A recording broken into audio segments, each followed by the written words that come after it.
Okay, let's start. How's everyone doing? How's the homework so far? The perceptron should be okay. All right, but fair warning, it gets harder. Okay, the homework is going to get harder.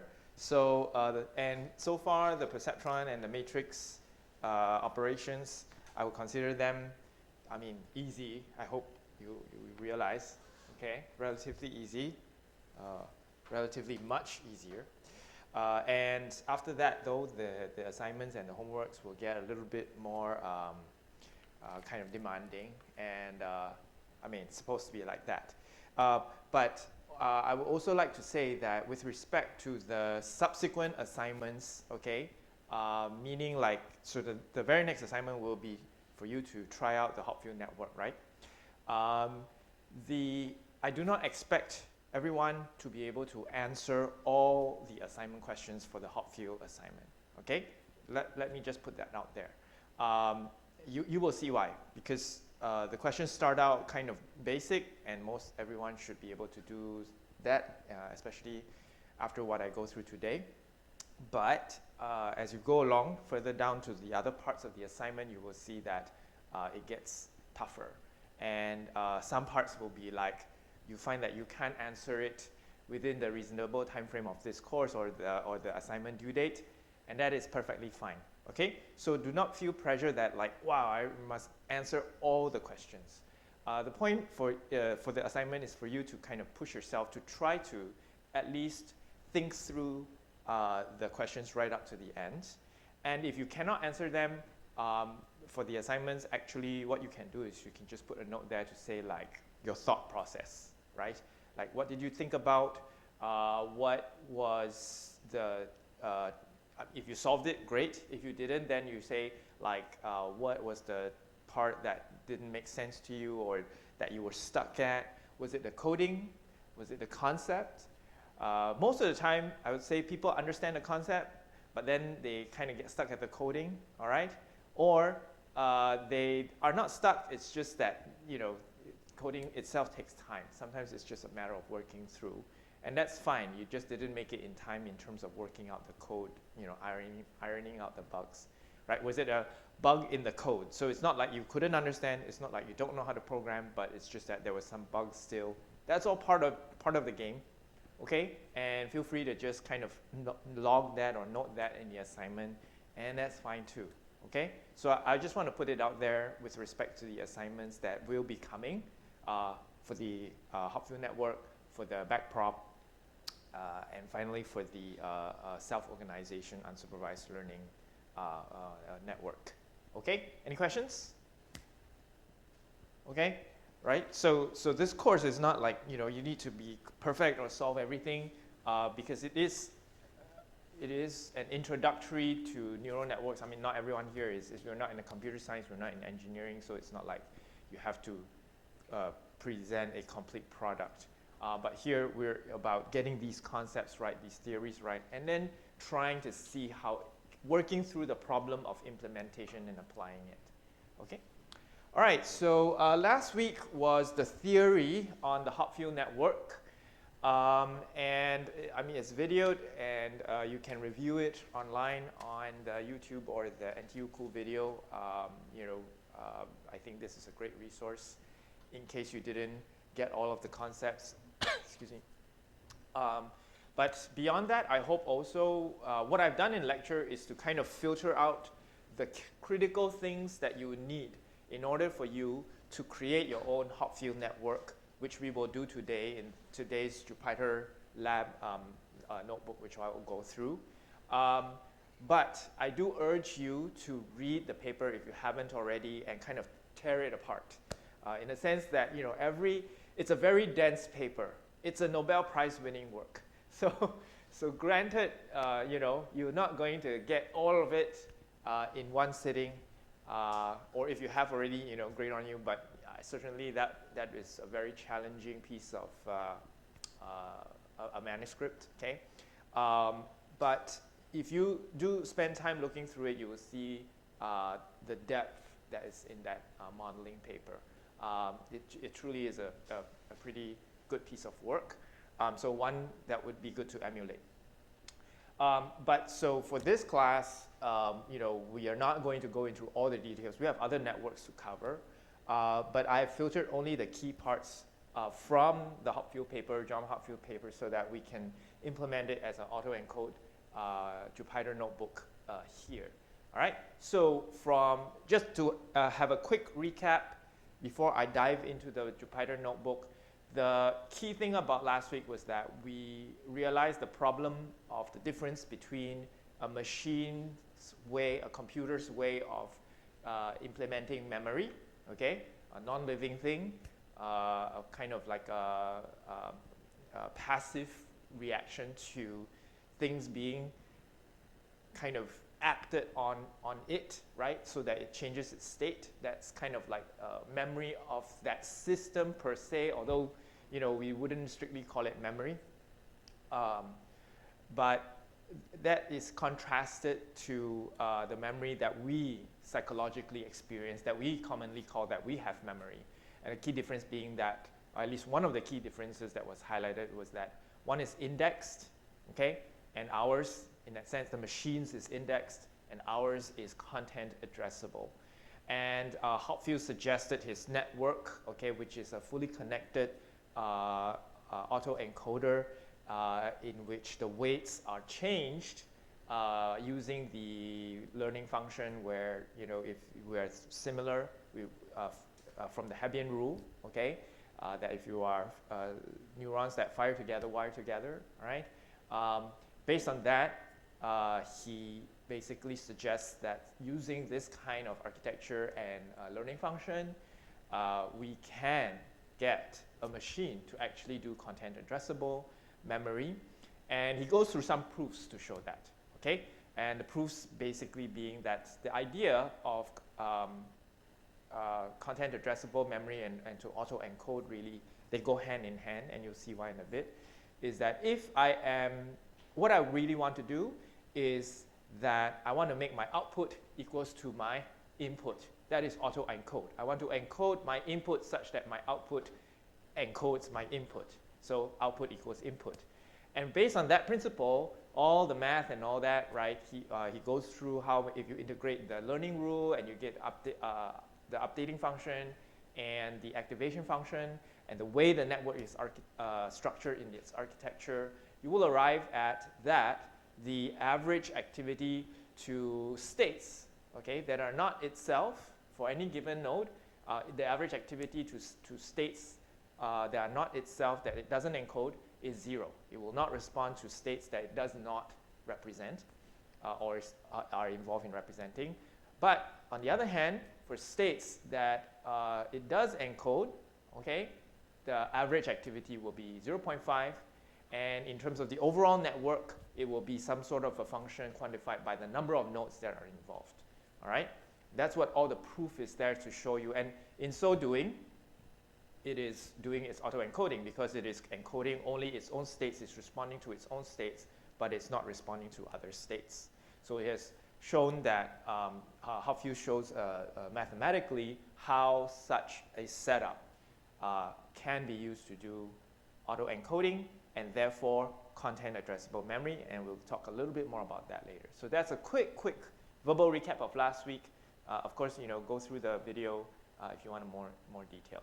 So today we are going to implement the Jupyter notebook, and I'll have you guys open your own Jupyter notebooks and go through with me if you want. But this is the one I've set up for our NTU Cool. And so we are going to simulate a Hopfield network, and strictly speaking, it will be a fully connected single layer autoencoding. This is the technical term to it, okay? It's fully connected in a sense that a node receives connections from every other node, all right?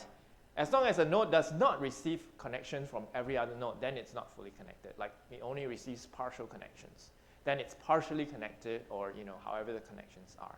In this case, it is fully connected because a node receives connections from every other node, but it is not connected to itself. So that's not part, because then that would have another term we will call recurrence, all right, which is not here today. So it's just fully connected. And it is single layer because we are only dealing with one set of weights connecting these nodes. All right, it's not like there's two sets of weights, and you'll see that later. And it is auto-encoding in the sense that because it is only one set of nodes with one set of weights. Okay, so this is a bit unique. Traditionally, we like to think of two sets of nodes with one set of weights. Like the perceptron, we have input node and we have output node, right? And then they are connected by weights, correct? All right, and we call that a single layer perceptron. Here, however, you'll see in the architecture later, there's only one set of nodes. All right, and these nodes just have an input state and an output state, or a prior state and a posterior or subsequent state. All right, and then one set of weights. It's kind of hard to imagine, and you'll see in a bit how we implement that. All right, and moreover, we will use plain matrix operations. Again, you can call functions from PyTorch or TensorFlow. Obviously, they will have Hopfield networks or autoencoders in there, and they will have different implementations or more complex instantiations with many other parameters and options. Today, we're just doing our simple version, and we are going to use just plain math. All right, we're not going to use any functions, specialized functions from these packages. And then we will evaluate how it works, specifically how it encodes and retrieves what we call different tokens. All right, and we will unpack how this is meeting the issue or the problem that we have. So as with all approaches for this modeling and simulation, we define the problem, okay? And the problem is as such. Basically, we want to instantiate a content addressable memory system, as we discussed last week, what that means, in silico, in a machine. Ironically, because the machine, as we discussed last week, does index memory, all right? And we, as biological systems, we do content addressable memory, but we want to somehow get this machine that does index memory to do content addressable memory, all right? And the trick here is that, well, strictly speaking, the machine is still doing index memory, all right? But we can use the software, okay? Because it's using index memory to implement a program, implement a system, or implement a software. And in this system environment, it can then carry out content addressable memory. Okay, so please be clear of this distinction. It's not like we suddenly turn the machine alive. The machine is still doing what it is doing at heart. It's just that we are using the way it does things to instantiate how we do things within its system. Okay, so like you can say, I mean, I'm sure you guys must have heard of, like, you have a Windows machine, and then you install a virtual machine and you install a Mac system in the Windows machine, or a Mac operating system, and you install a virtual machine and you put Linux in it or a Windows system in it, right?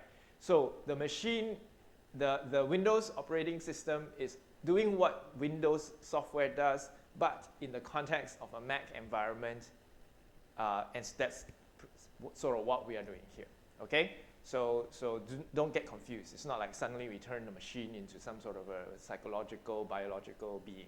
Okay, that's not the case. Okay, but doing this exercise tells us, kind of helps us to validate whether, is that the way a biological neural network works, right? If we instantiate such a software, such an algorithm, can a system therefore do content addressable memory? And if so, then that suggests that something about confirming the way we work, okay?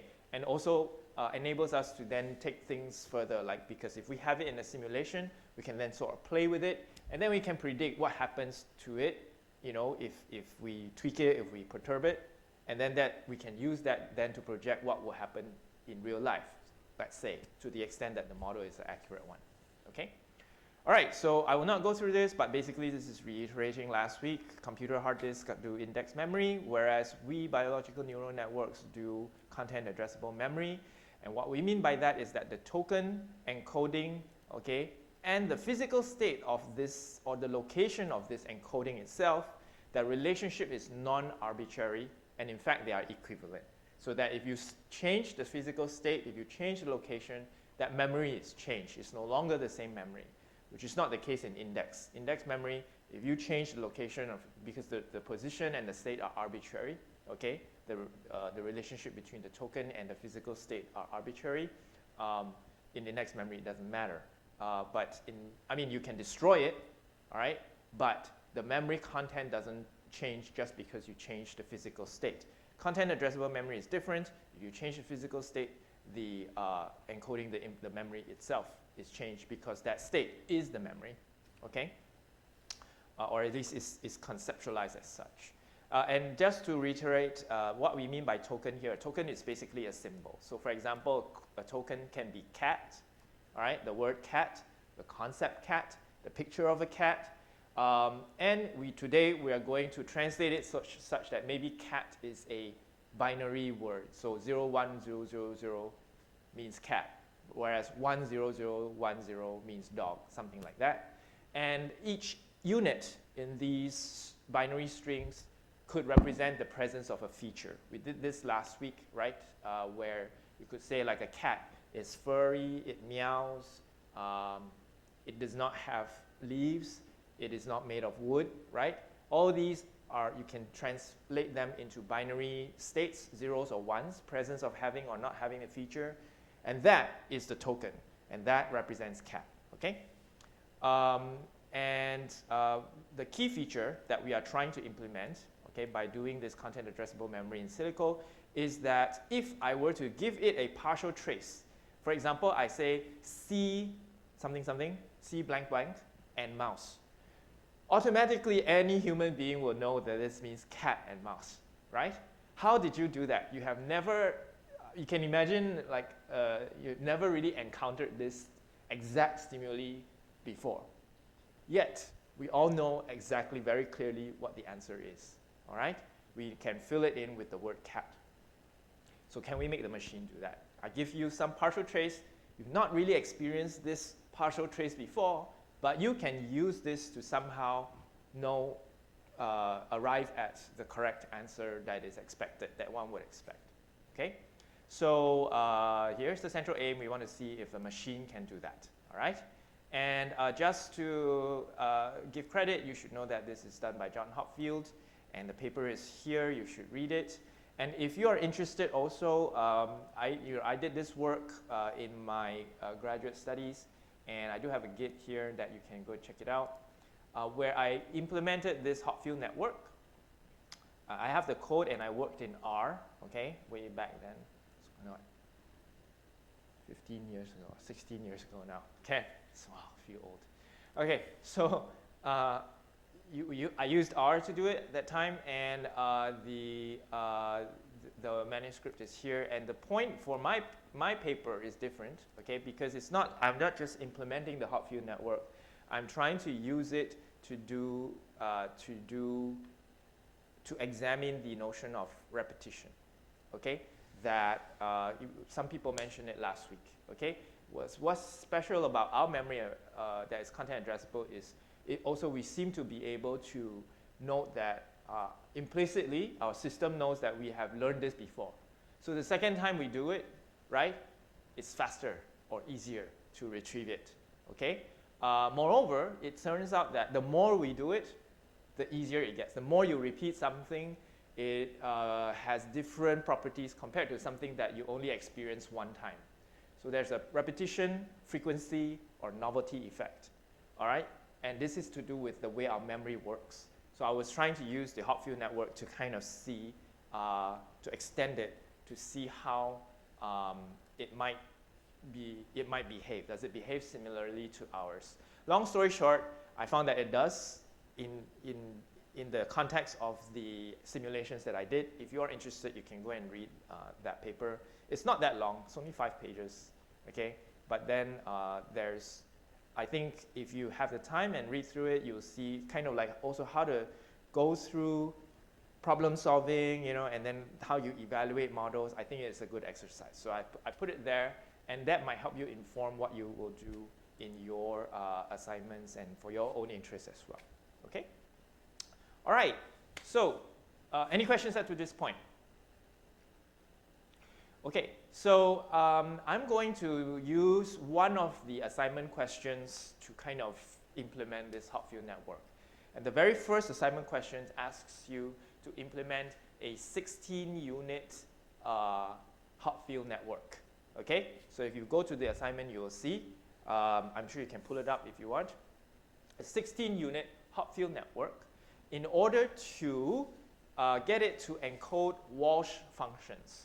Okay, what are Walsh functions? This is the wiki link. You can go there. Basically, Walsh functions are functions that are vectors, okay, that are orthogonal to each other. Okay, you can see that they are 90 degrees separate. So they express orthogonal basis. So for example, you see these 4 inputs vectors here.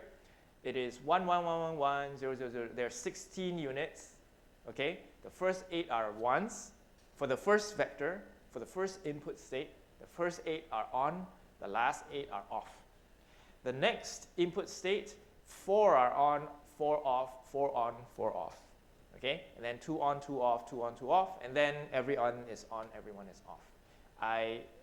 So this is a Walsh, these sets of vectors express a Walsh functions because what they do is express orthogonal basis in a hyperdimensional, in explicitly a 16-dimensional space. These 4 are 4 orthogonal dimensions in this 16-dimensional space, okay, at least.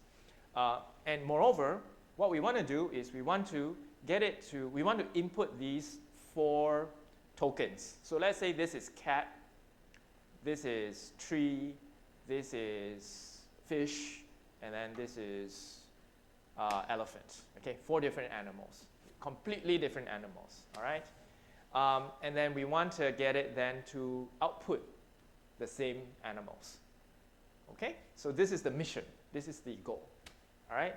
And we use 16 units, and we use 16 orthogonal units. So in other words, there's nothing about cat, so imagine, there's nothing about cat that overlaps with tree, nor does it overlap with elephant, nor does it overlap with fish. I know in semantic space that's not true, okay? But let's just take it as a game for now that that is the case, all right? As compared to if I were to say a Siamese cat versus a Cheshire cat, then there's some overlap, okay? And then it's not a Walsh function, all right? But in this case, let's deal with Walsh function. Let's imagine that we have 4 different things that we can imagine, and there's absolutely no overlap between them. And we want to see, because this is the simplest case, we have 4 independent items, separate items, distinct items, and we just want to see whether a neural network that has 16 units can sort of encode these different independent states, right? Because when they're not independent, things are different, right? Things are more difficult. In any case, let's visualize the above Walsh function. I've used the AI to generate this code to visualize the binary vectors as rows of black and white heat maps. Okay?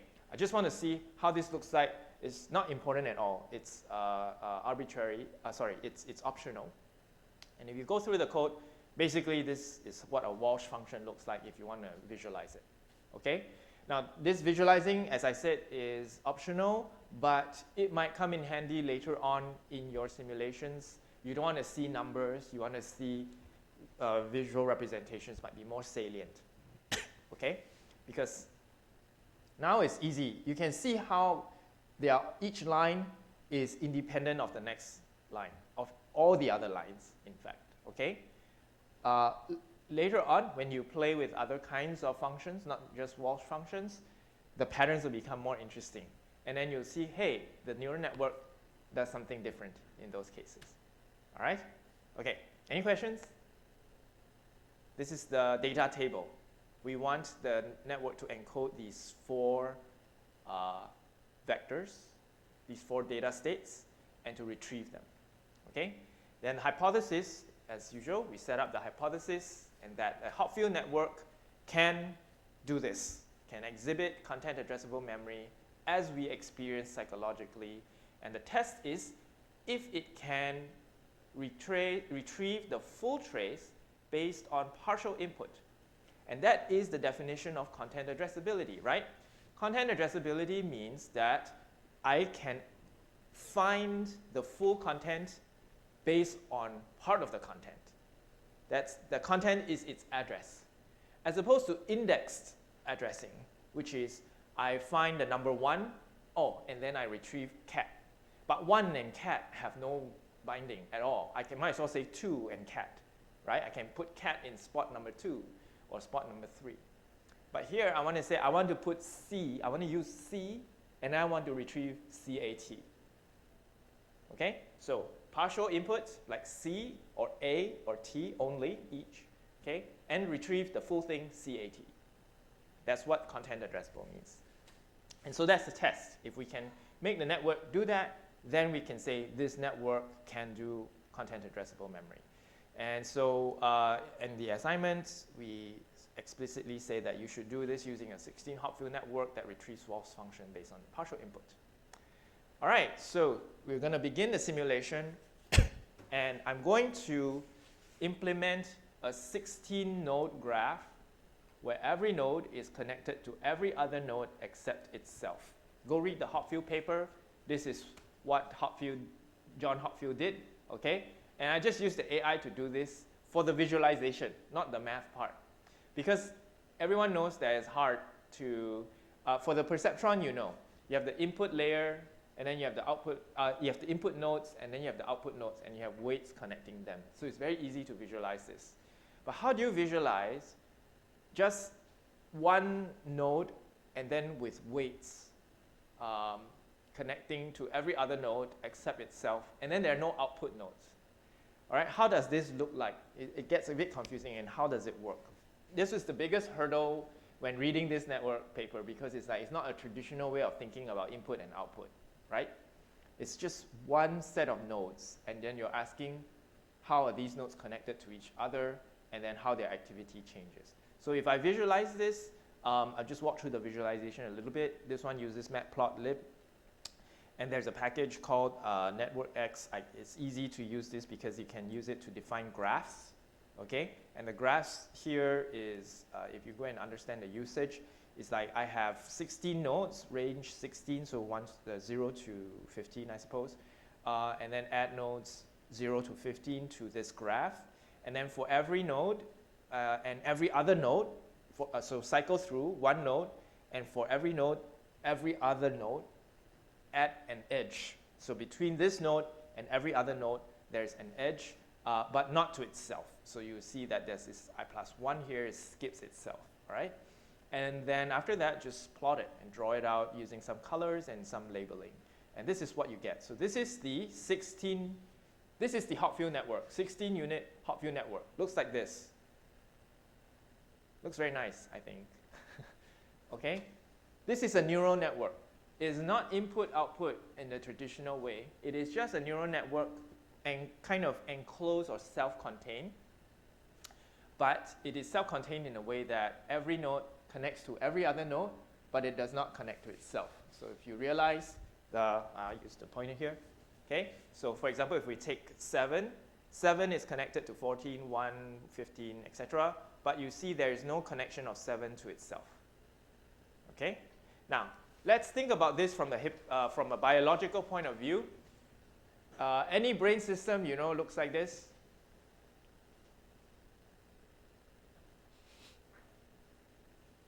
Anywhere in the brain, because remember, our very first requirement is that we can model anything, right, that you can imagine, but is it biologically plausible?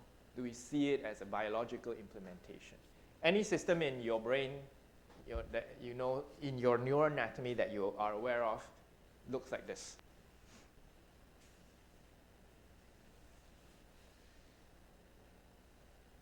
You can say no. Or you can say yes, and then where?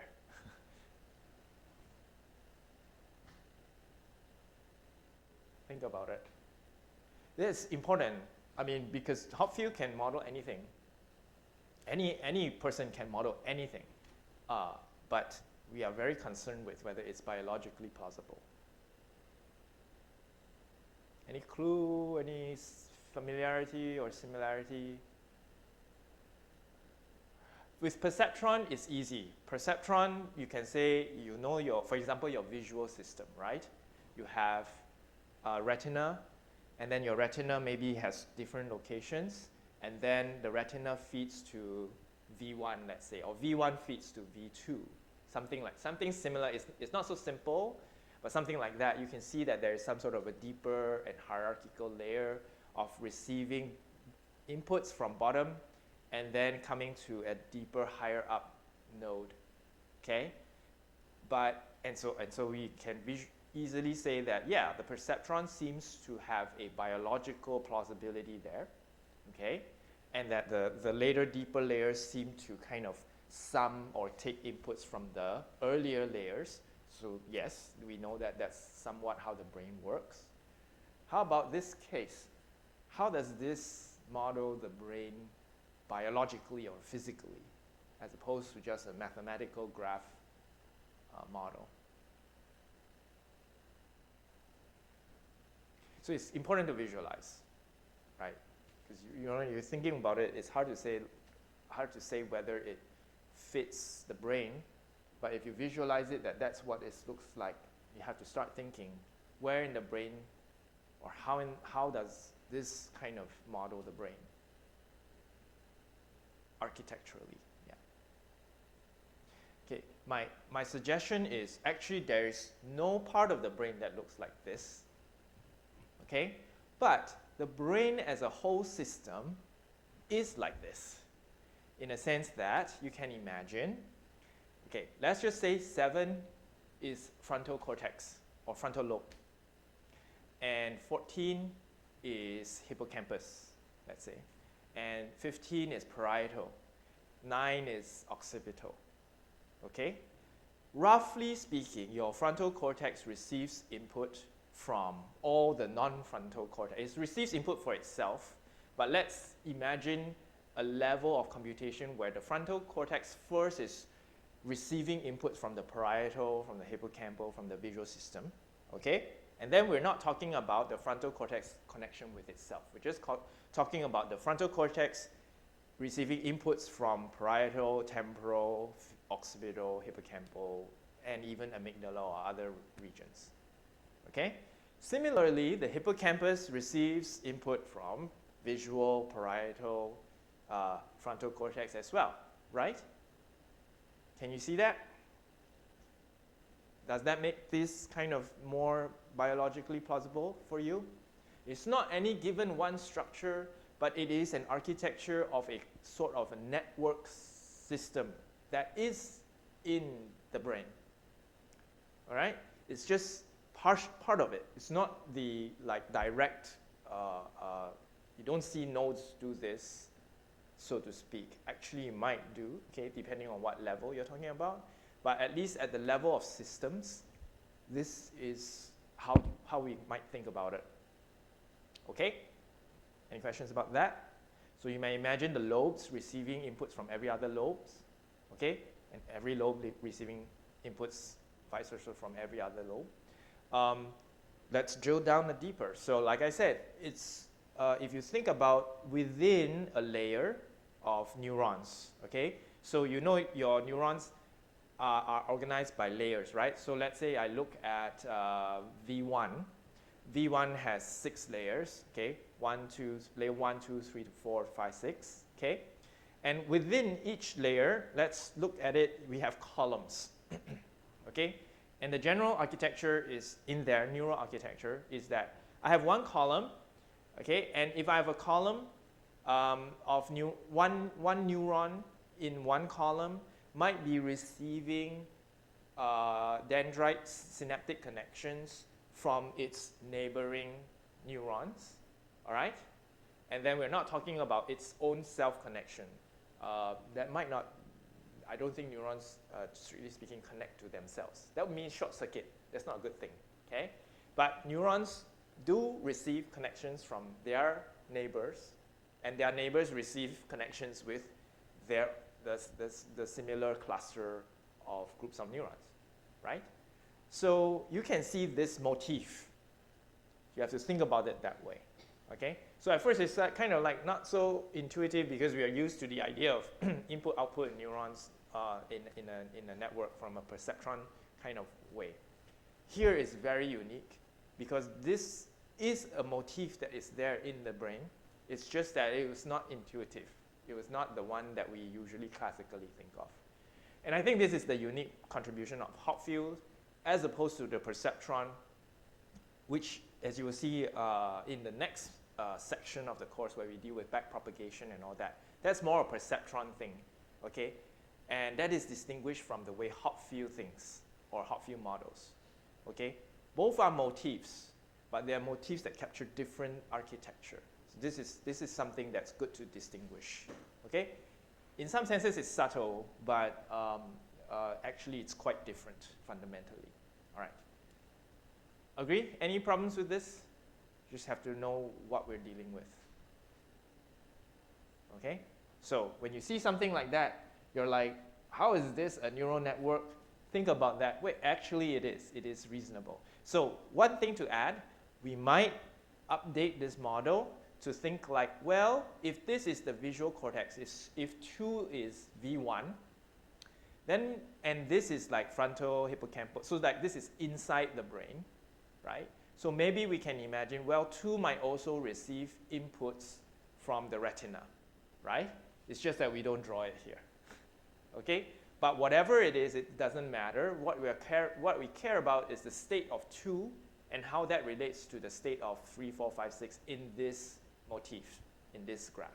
Similarly, maybe 7 is the motor cortex, and it's receiving inputs from all the other brain regions inside the brain, but it might have outputs to the autonomous nervous system, the peripheral nervous system, okay? It's just that we don't draw it here because we only are concerned with this cluster here, all right? Okay, so this is the representation, the visualization. Now then we are going to go into the deeper parts of the code, and to do that we're going to set up the environment as well, so similar as before. So let me do the connection and then I can run it.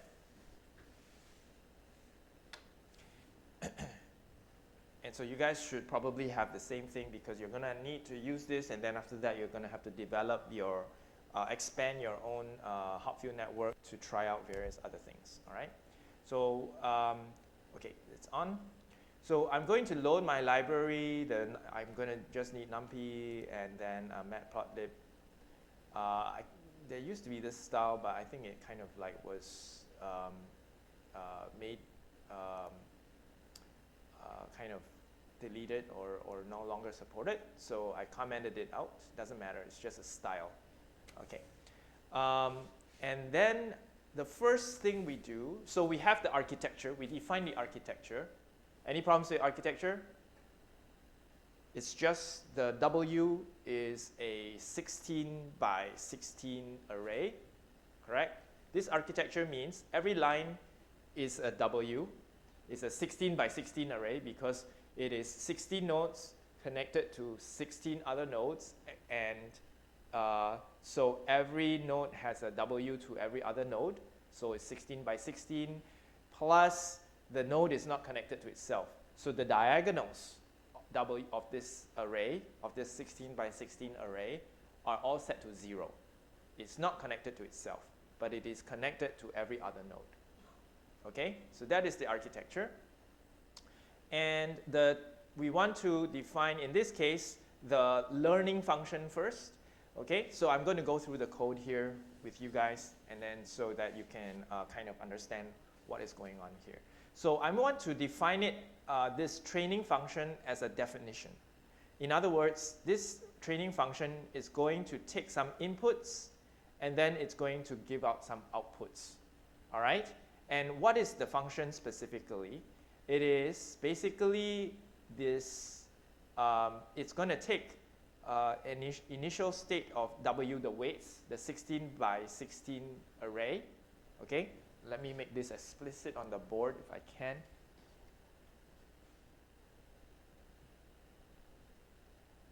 Can do this, yeah.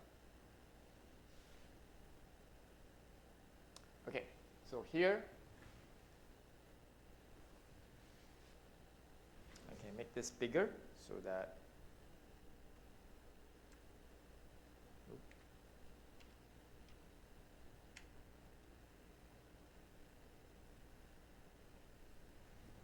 okay, so yeah, use red. This W, is going to be a 16 by 16 array, okay? And this A is actually AI, and it's going to be 1 by 16 or 16 by 1, okay? Because, and so it's a vector, okay? And this is the matrix array, okay? So we're going to train W based on the input vector. So we're going to give it all those states, those memory items that we have, those tokens, and we're going to infuse it into W, okay? How do we infuse it? Like, we just add it? Do we multiply them? How do we put the AI different tokens into this array W? Specifically, we're going to use this function. This is the learning function. This line here implements the learning function. And if you recall, the learning function is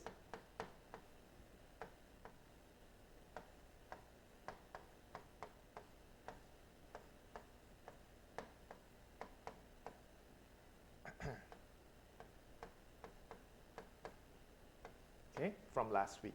Recall that the learning function is 2ai minus 1 multiplied by 2aj minus 1, okay? And by this, we mean that the input of the aj is the current node's output state with respect to the input it receives from every other node, not itself. And that information is encoded into, is used to update the W. And you'll see this operate in a little bit more clearly. But let's go through the code. So we want to have a function where we set it up with some initial W that has not been learned, that has not been trained yet. We give it the A inputs that we want it to be trained on. And based on this information, I'm going to take this away so that it's not too confusing. Okay, based on this information, we are going to create, so here I do this, initialize this matrix by saying, and you'll see in a minute that if my array is just a scalar, the size is just 1, okay, then make this array constant, 16 by 16 array that is constant of whatever scalar value that I put in. Meaning if, so for example, if W equals to 1, okay, after going through this line, after going through line 25, W will be equals to 1, 1, 1, 1, 1, 1, 15 by 15. Sorry, 16 by 16. What am I talking about? Yeah? After going through, if I set W as 1 here, then I go to line 24, it will be size 1. And therefore, it will then make W to become an array of the shape of A, which is 1 by 15, 1 by 15, right? An array of 1s that is 15 by 15, and multiply it by the value of W, which is 1. And so it's an array of 1s that's 15 by 15. This is going to be useful because I can always make 2. W can be 2. Okay? And then in that case, I will be changing all the numbers to be constant 2. I've embedded this capability in my function, my learning function, because I do want to maybe try to see what happens if I change the scalar value. All right? So this is the case if I just enter a scalar and input to set up my weights right from the start. Okay, what if I don't do that? What if I already have a set of trained weights?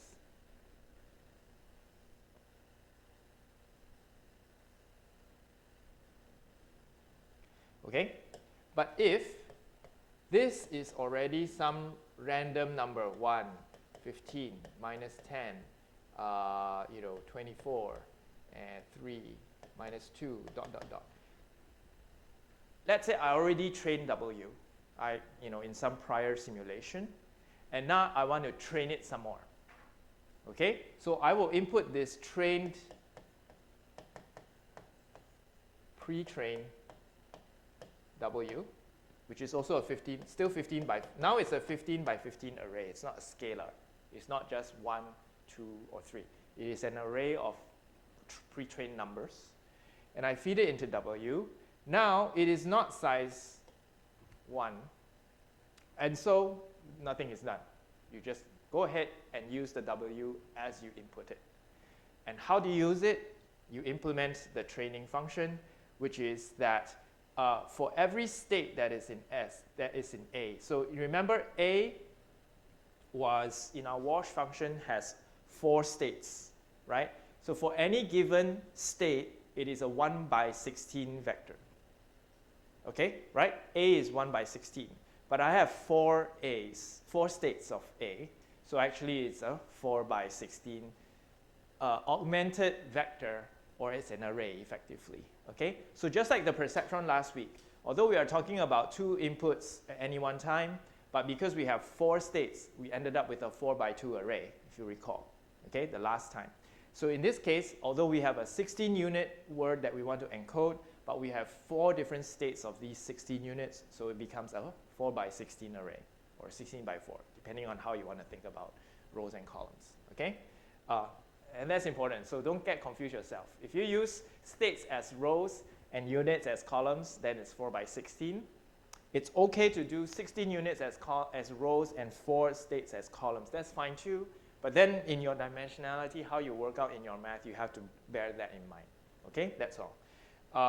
So if whatever we do, either we use the pre-trained W, or we set up a new untrained W with some constant value, and then we train it by taking, let's say, state 1. Let's say take state 1. So let it learn cat. Okay? So what would it do? It would first find how do I change the weights of, let's say, node I to node J. Okay? How do I change its weight based on the input cat? Well, I do this outer product. What this line implements is basically this function. The 2a minus 1 times 2a minus 1, okay? If you look at that, you should be able to get that. I hope you do, okay? This is just a NumPy mathematical product of the 2 vectors, okay? And so you'll find that as we went through last week, when the AI and the AJ are the same, then DW will be +1. When the AI and the AJ, okay, when this one and this one are different, then the DW will be -1. Okay, so it will calculate all the DWs. So this will become because this is 15, 1 by 15, 1 by 15, or 15 by 1. Sorry, yeah, let's get the dimensionality right since we are here. So this will be a 15 by 1, and this will be a 1 by 15, such that DW is a 15, 16. Why do I keep saying 15? I don't know. Okay, 16 by 1 and a 1 by 16, so that W is a 16 by 16 array. DW is a 16 by 16 array. Okay, so W is 16 by 16, all right?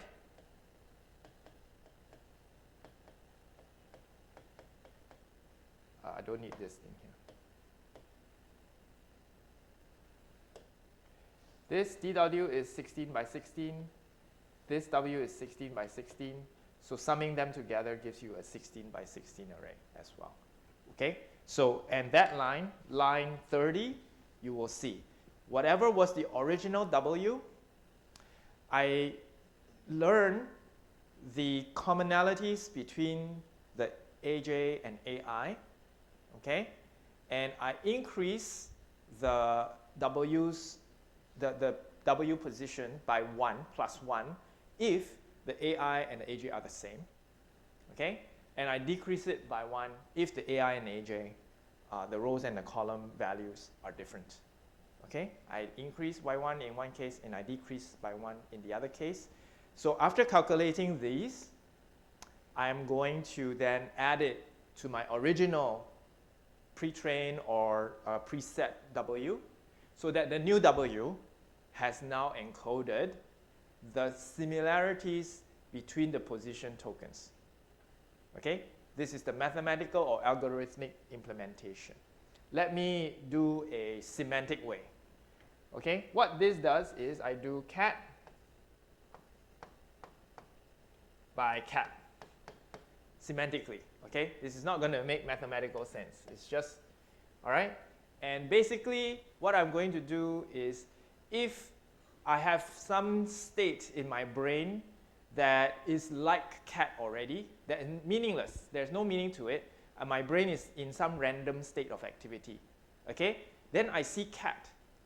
What I'm going to do is, those neurons that were similar to, that were active, and that when I saw cat were similarly active, okay, are associated with similarly active state, that neuron connection with all the other states, I'm going to augment it. I'm going to increase it.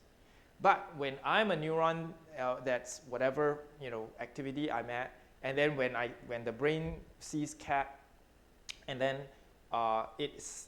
the response to cat and its own response is not the same, okay, like I'm on and they're off, okay, what that results in is I'm going to, for those connections, I'm going to do to suppress them, to inhibit them, okay? So this is like a pre-cat state or a hypothesized cat state with an experienced cat state, okay? A prior cat state with a posterior cat, with a sensory cat state to give me a posterior cat state. Okay? You get the kind of the semantics of what's happening here. I have a prior cat belief. I experience some sensory evidence of cat, and then I integrate them or multiply them together by this function, specific function, in a way that the output or the resulting change in the weights, the posterior representation of cat, is captured in the W. Okay? And it's captured specifically in the Hebbian learning way, that when the units of the prior and the units of the sensed evidence are similar, then the representation is to augment it. When they are dissimilar, the representation is to suppress it. Just by doing this, the assertion is that I can do content addressable memory. Okay? I just kind of like explaining this in several different ways, because sometimes some people are mathematically inclined. This makes obvious sense.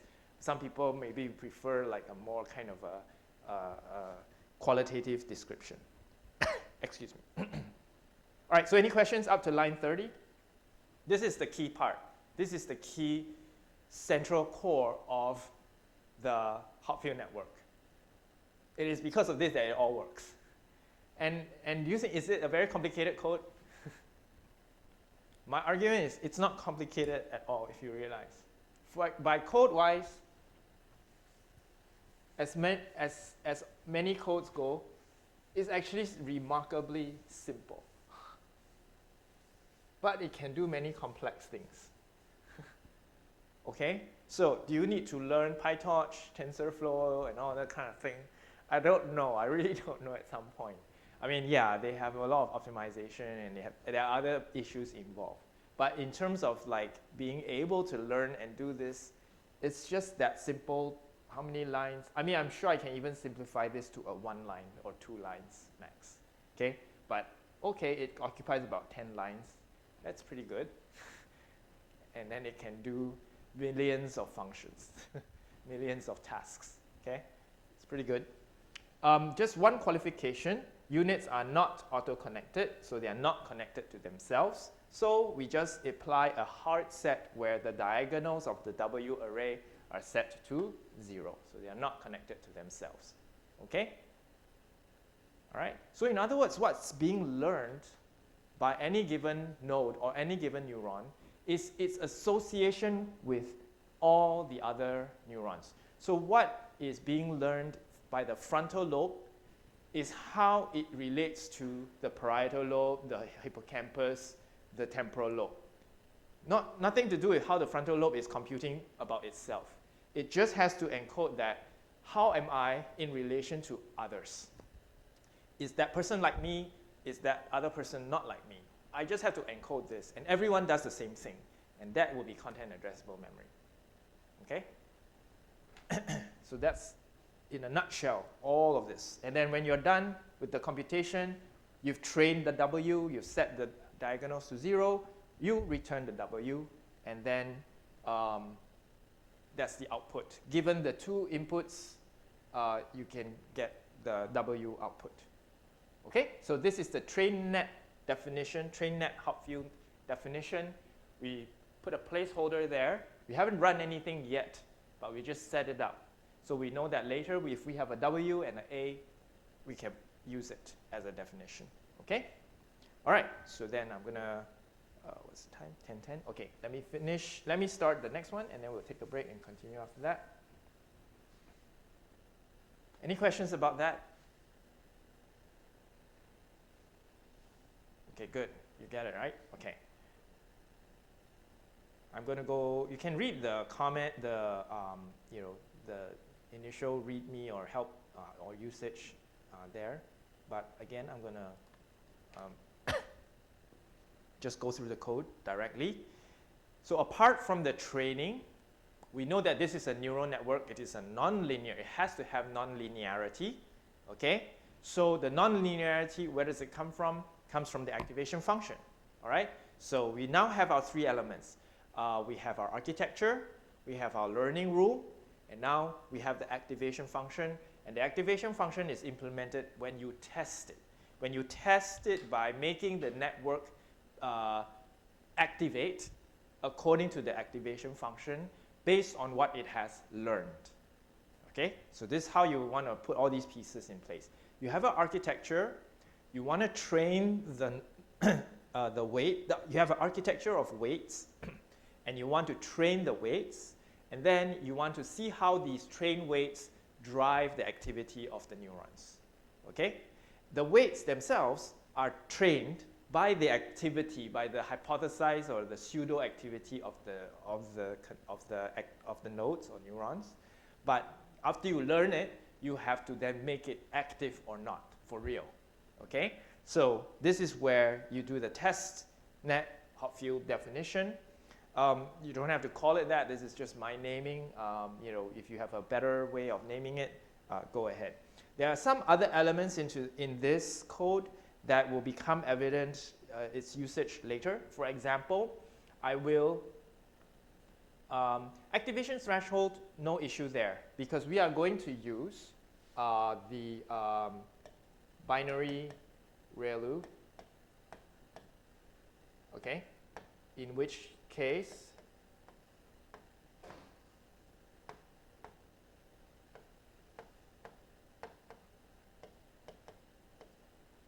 this is what we're going to do. We went through this last week. So in other words, we need a threshold. Last week I called it theta. Last time I called it theta, but you can call it U. And in this case, the threshold is just 0. Okay, you can change it if you want.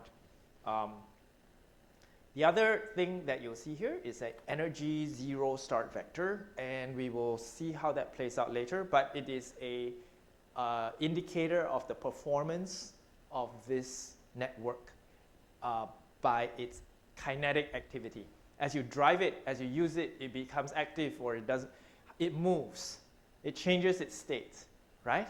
So it has energy, or it requires energy, no matter how you want to put at it, right?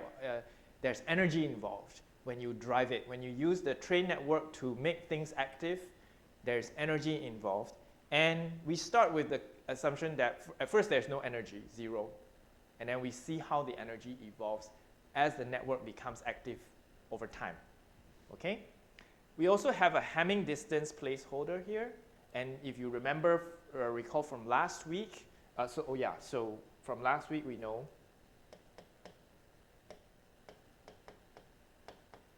okay, so the energy is going to be equals to this minus, okay, negative. And it is related to kinetic energy in physics, okay?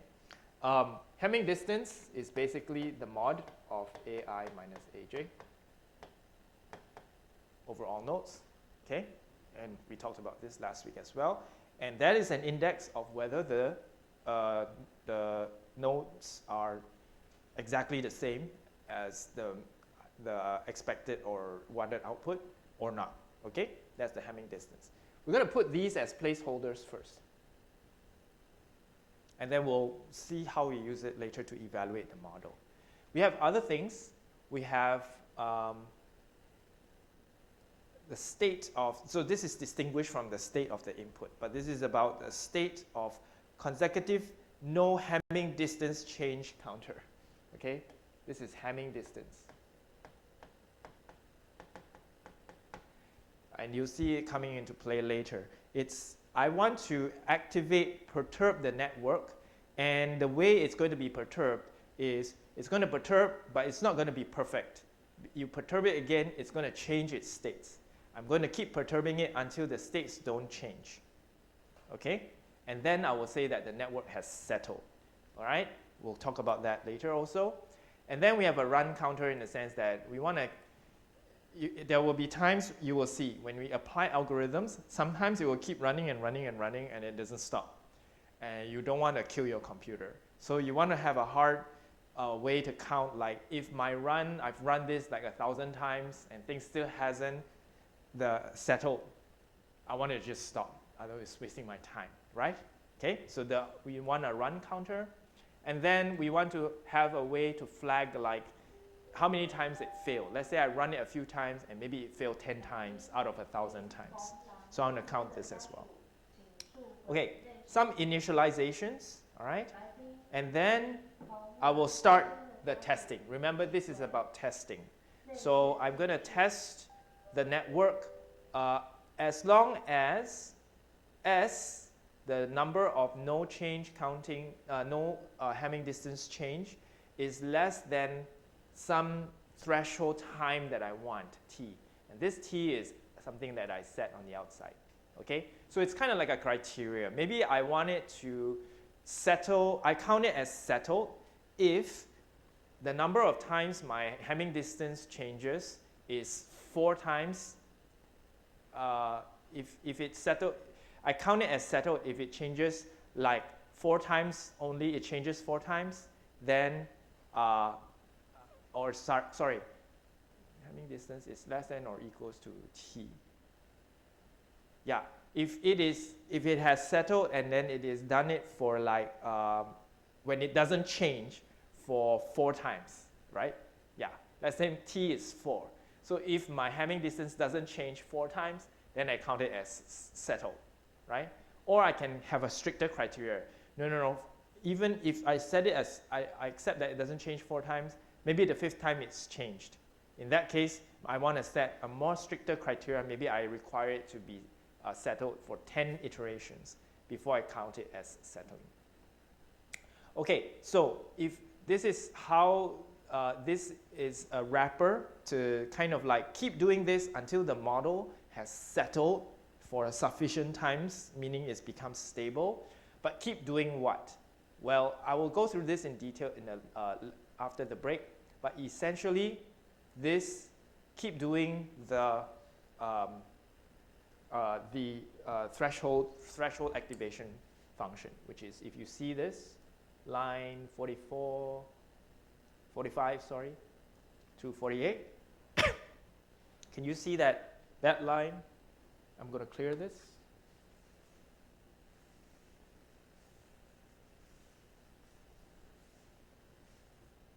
Okay, this line here is simply call it a temp because I want it to be a placeholder, all right, is equals to 1 if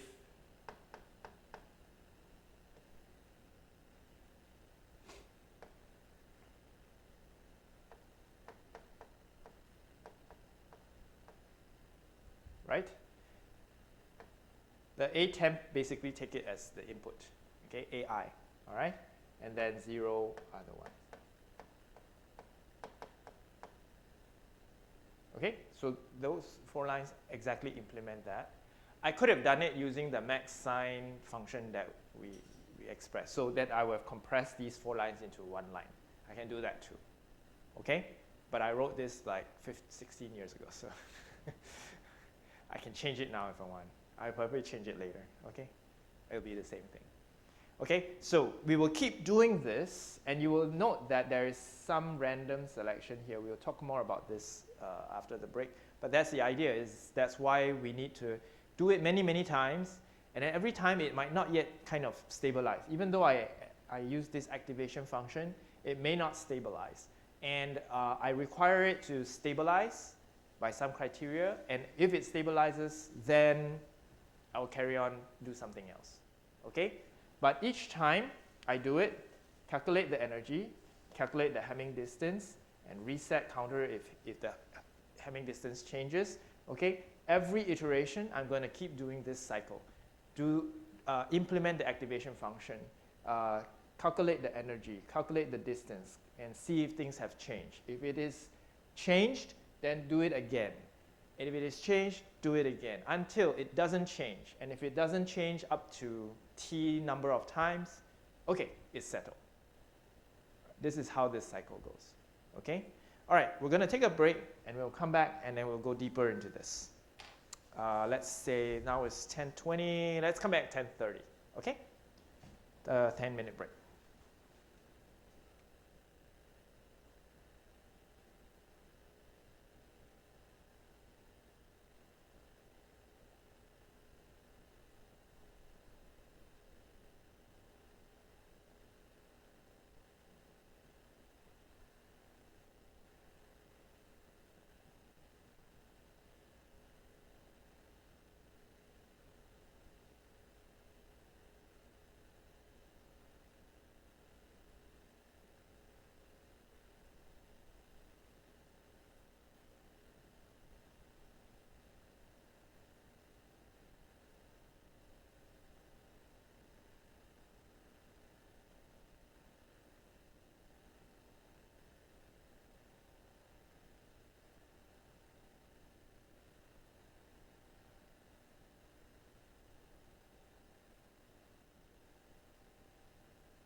Okay, shall we start?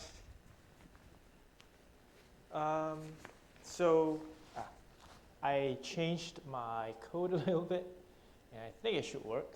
Okay, so the very many line method of doing the activation, the threshold function, I reduced it to one line based on the max and sign implementation. Okay, so you should be able to see that it should be equivalent. I haven't run it yet, so it might still go off, but I mean it should work. And then I just commented it out just in case, and I can always switch it back if there's issues later. So again, in coding, you can feel free to try and experiment, keep things there, but then if you are not sure, leave it there and then try it out. If it works, you can then clean it up later on. Okay, so like I said, this is the testing of the network of the train W array, all right? And I want to, so according to the training function just now with the Hebbian learning method, I now have a W that I have trained based on the tokens that I want it to encode, all right? And now I want to ask it to retrieve, right? So that's what the testing is doing.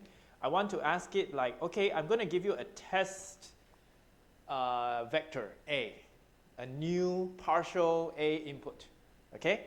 And I'm going to ask you, this train W, okay, what does this partial A input mean to you? You know, what are you going to kind of eventually conclude given your training and given the partial input up to some limit that I want to set in time, t, okay? Because maybe, so this is like reaction time, there's like a memory retrieval task, recognition task, right?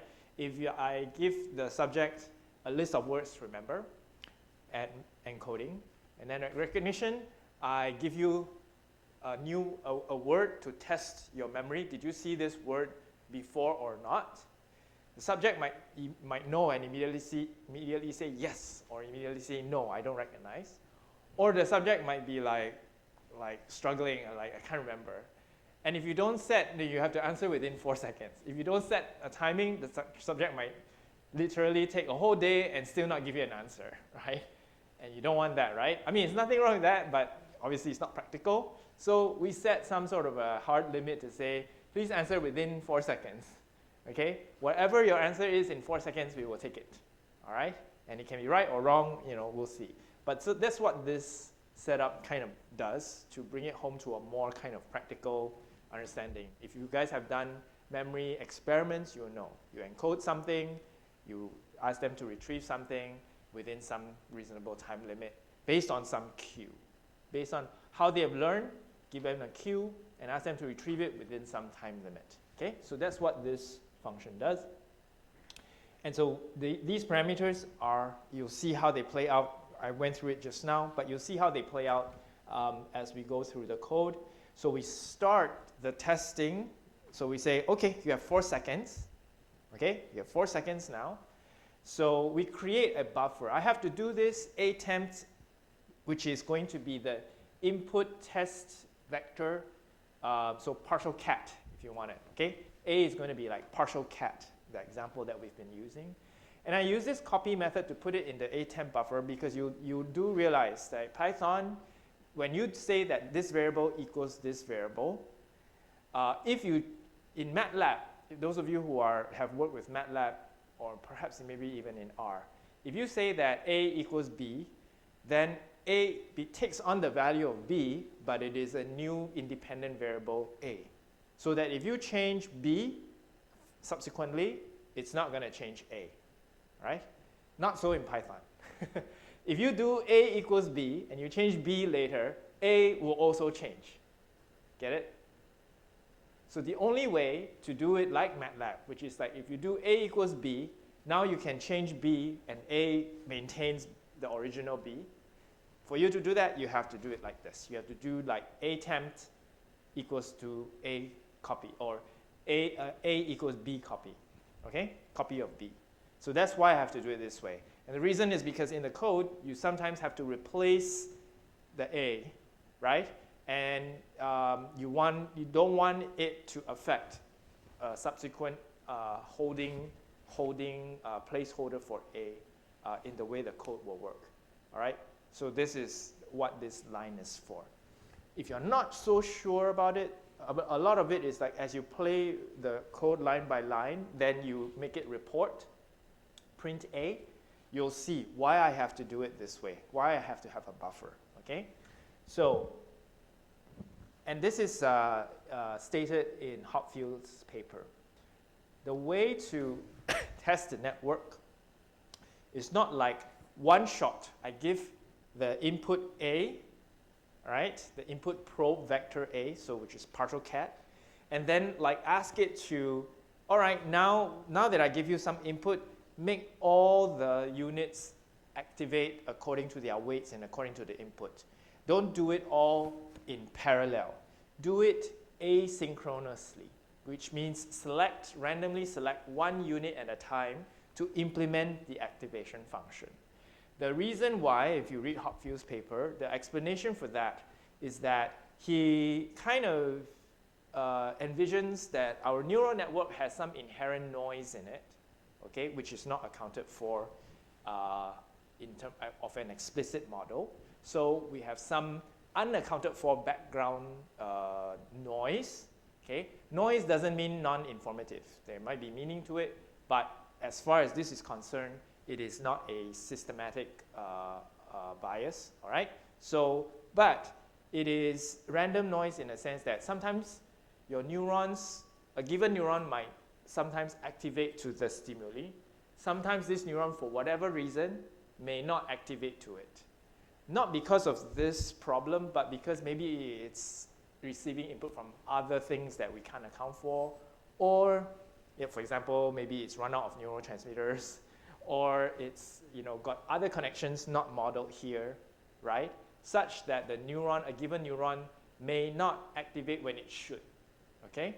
So this randomly selecting one unit step kind of implements that level of stochasticity that you get in a biological neural network. Very reasonable. Okay?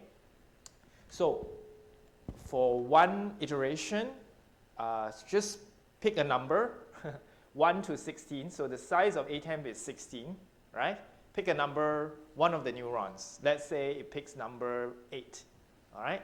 So for number 8, neuron number 8, make neuron number 8's activity equal to the thresholded function of the input, the partial cat that we have, as a dot product with the weights, okay, of all the weights connecting to node 8.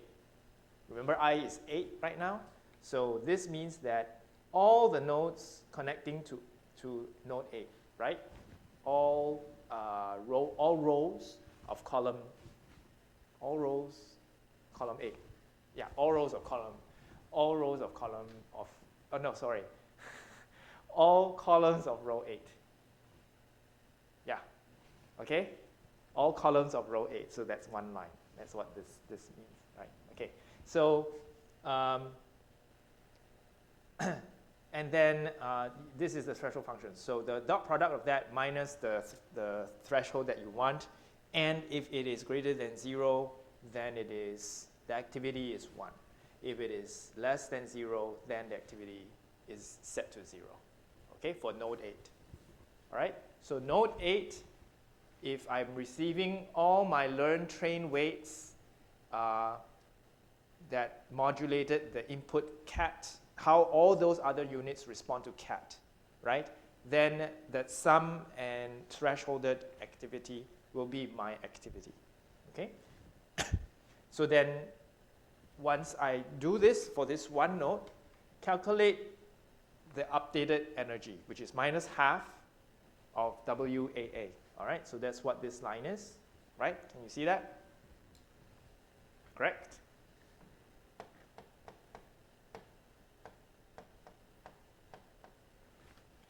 Okay, so this is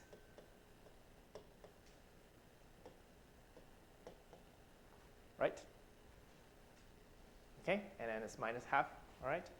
And I use extend here because I want it to concatenate. I want it to become a time series. So at first, the net, remember E was set to 0.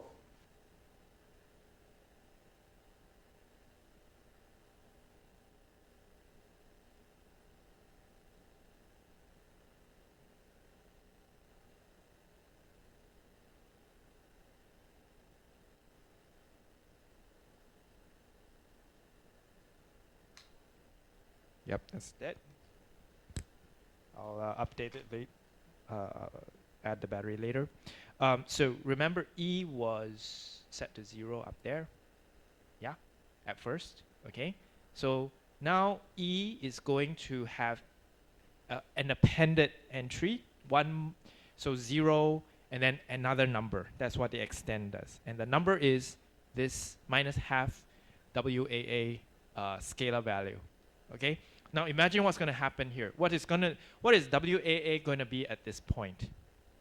Okay, at first, A is going to be some random vector state, zeros and ones, or all 0 or whatever, okay? And then my W is going to be a fixed learning a set of train weights that I've already fixed. Okay, so W is fixed, all right? So an AI, which is A here, okay, is fixed as well, right? So what's going to be changing is A temp, correct? Every iteration I do, when I randomly select node I.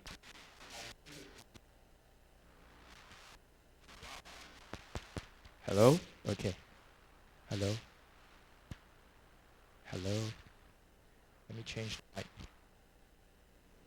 Hello? Okay. Okay. So something up with the system today.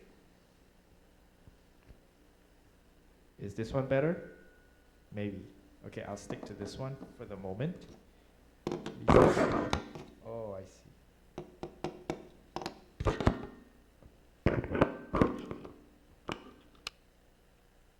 I think it's actually alive, but it was cranky just now. Anyway, okay, so what was I saying? Okay, W and A are fixed, right?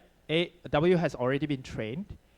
A is the input probe that you want the person or the neural network to recognize, to remember. And the way it's doing it is by asking it to retrieve. The way you're asking it to retrieve is, so select one random node to update the state according to your train weights and according to the queue that I gave you, okay? So it will change A temp, okay? According to the random selection and according to the activation threshold function. And so A temp is the one that's changing here while W and A remain the same. So if A temp changes, how does A temp change? It's either going to +1 or it becomes 1 or it becomes 0, right? So then this energy is going to change over time according to how many ones there are and how many zeros there are, given the learning weights, given the partial input, okay? Now, and it's going to be negative. So the more similar, what's the product going to be? If I am similar to, if my A temp is similar to A, the input, that's going to be bigger. The product of it is going to be bigger because the similar is going to make it be 1 and 1, okay? But if it is dissimilar, not only is it going to be 0, it's going to, in fact, -1 because the weights there will be -1 if I've learned it correctly, okay? But because it's fixed, really it's going to be 0. So the contribution there is going to be less, okay? So the net result, if over time my memory retrieval is correct and matches A, the input AI, the energy is going, and it's negative, the energy is going to go up or go down. if A temp and A are similar, they're going to have on average like 1, right? Activity is going to be 1, 1. When they're not similar, it's going to be 0.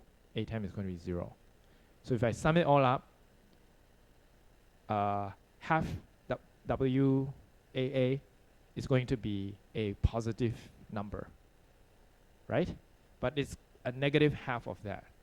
So energy is going to increase or decrease. What's going to happen? It should decrease because it's negative and the number is getting larger as you update, as you randomly select more of the nodes to activate. The more similar it is, the more there are similarities, the bigger that expression of the products. But because it is a negative term, it is going to become lower. Okay? The kinetic energy is going to decrease, minus half. Okay? So it's going to be less and less kinetic, if you think about it that way. Okay? So how do we imagine this? And I'm spending a bit of time here because this is important as a concept. How do we imagine this from the perspective of a physical system? Okay? If I have a well, so you've seen bowls. Every day you see bowls, okay? Normal bowl. And you drop a ball onto the bowl, okay? And let's say the ball is moving, right? Eventually the ball will settle where? At the bottom, the lowest part of the bowl, right? Correct? The ball is not going to settle on the side of the bowl. It's weird, right? Because of, we understand to be gravity, okay? Gravity causes the ball to kind of, maybe at first you drop it, it's going to move around, but eventually because of a true real state of gravity, it will settle to the minimum, the lowest point, at which point it is not moving anymore. So at first the ball is moving, there's a lot of kinetic energy, but if it fits, when it settles to the so-called environmental true state, its kinetic energy will completely become potential energy, right? Just settle at the lowest possible point of the bowl, all right? It's exactly what's happening. The network, the learning weights are the shape of the bowl. And the fact that there is a lowest point of the bowl because as defined by gravity, okay? So the weights have some sort of a shape. And these shapes are defined by what it's being learned. It has learned what shape to have based on the previous input, okay? So that now if you drop a ball or some cue in some arbitrary, remember these cues are partial cues. They are not exactly cat, they are partial cat, okay? So it'll be like, I didn't put the ball right in the middle of the bowl. If I put the ball right in the middle of the ball wouldn't move. But I dropped the ball somewhere at the side. Maybe I dropped it very close to the middle of the bowl, or I drop it very far away from the bowl, right? If I drop the ball very far away from the ball has to move a lot before it gets to the center point. If I drop the ball near to the middle of the bowl, it will very quickly just go down. If I drop it exactly at the center of the bowl, it will not move at all. Got it? Get this idea? So, similarly, the weights are the bowl. The train weights have a shape. Their shape, you can imagine them like a bowl, okay? I'll illustrate this in a bit later, but you can imagine them like a bowl. And then, when I give you a partial cue cat, C, only the letter C. So, means it's some distance away from the cat, which is the center of the bowl that was trained, okay? So, then it takes some time before the network changes its activity so that it becomes in tune with the shape of the W and then settles onto, let's say, one of the train states, for example, cat. Okay? If you give it C, maybe it settles on cat. Get this picture, okay? We can draw it out later, but that's what this energy means. It means that the network is moving around because of the cue you gave it, and because it has a shape, it has to move around, and at some point, it doesn't move anymore. That's its retrieved memory. That's what it tells you, like, you gave me C, I remember cat. Okay? Assuming. Or maybe it will remember wrongly. Oh, you gave me C and I remember tree. And doesn't change anymore. Okay? It believes that when you give it C, the answer should be tree. And it doesn't move anymore. It stopped moving, which could be wrong. And we'll see why. Okay? Or it has taken more than 4 seconds, right? And you kind of, it didn't let it go down all the way to the bottom point, but you cut short or whatever answer it has at the 4th second, let's say, something like that. Okay, so all of those concepts, okay, are embedded in this kind of this line here, of what is sort of trying to capture and what it sort of reflects the energy of the system as it tries to retrieve the memory based on the cue. Okay. Another metric we have, another index we have is the Hamming distance. And as I said, it is the absolute of the difference between the AI and the AJ. Okay, the sum of all the differences in the activation states. So we know A temp and A are binary. They are either 0 and 1 or 1. So this is going to be integers. The sum is going to be an integer. And we make it absolute so that it only captures the magnitude. You don't care about the direction. So to the extent that the A temp and I and A don't agree, then Hamming distance will be bigger. If they are exactly, if A temp is exactly A, then Hamming distance is 0, right? Okay. So this is an index capturing the performance, the accuracy of your retrieved memory. If I gave you C and you retrieve cat, your accuracy is 100%, your Hamming distance is 0.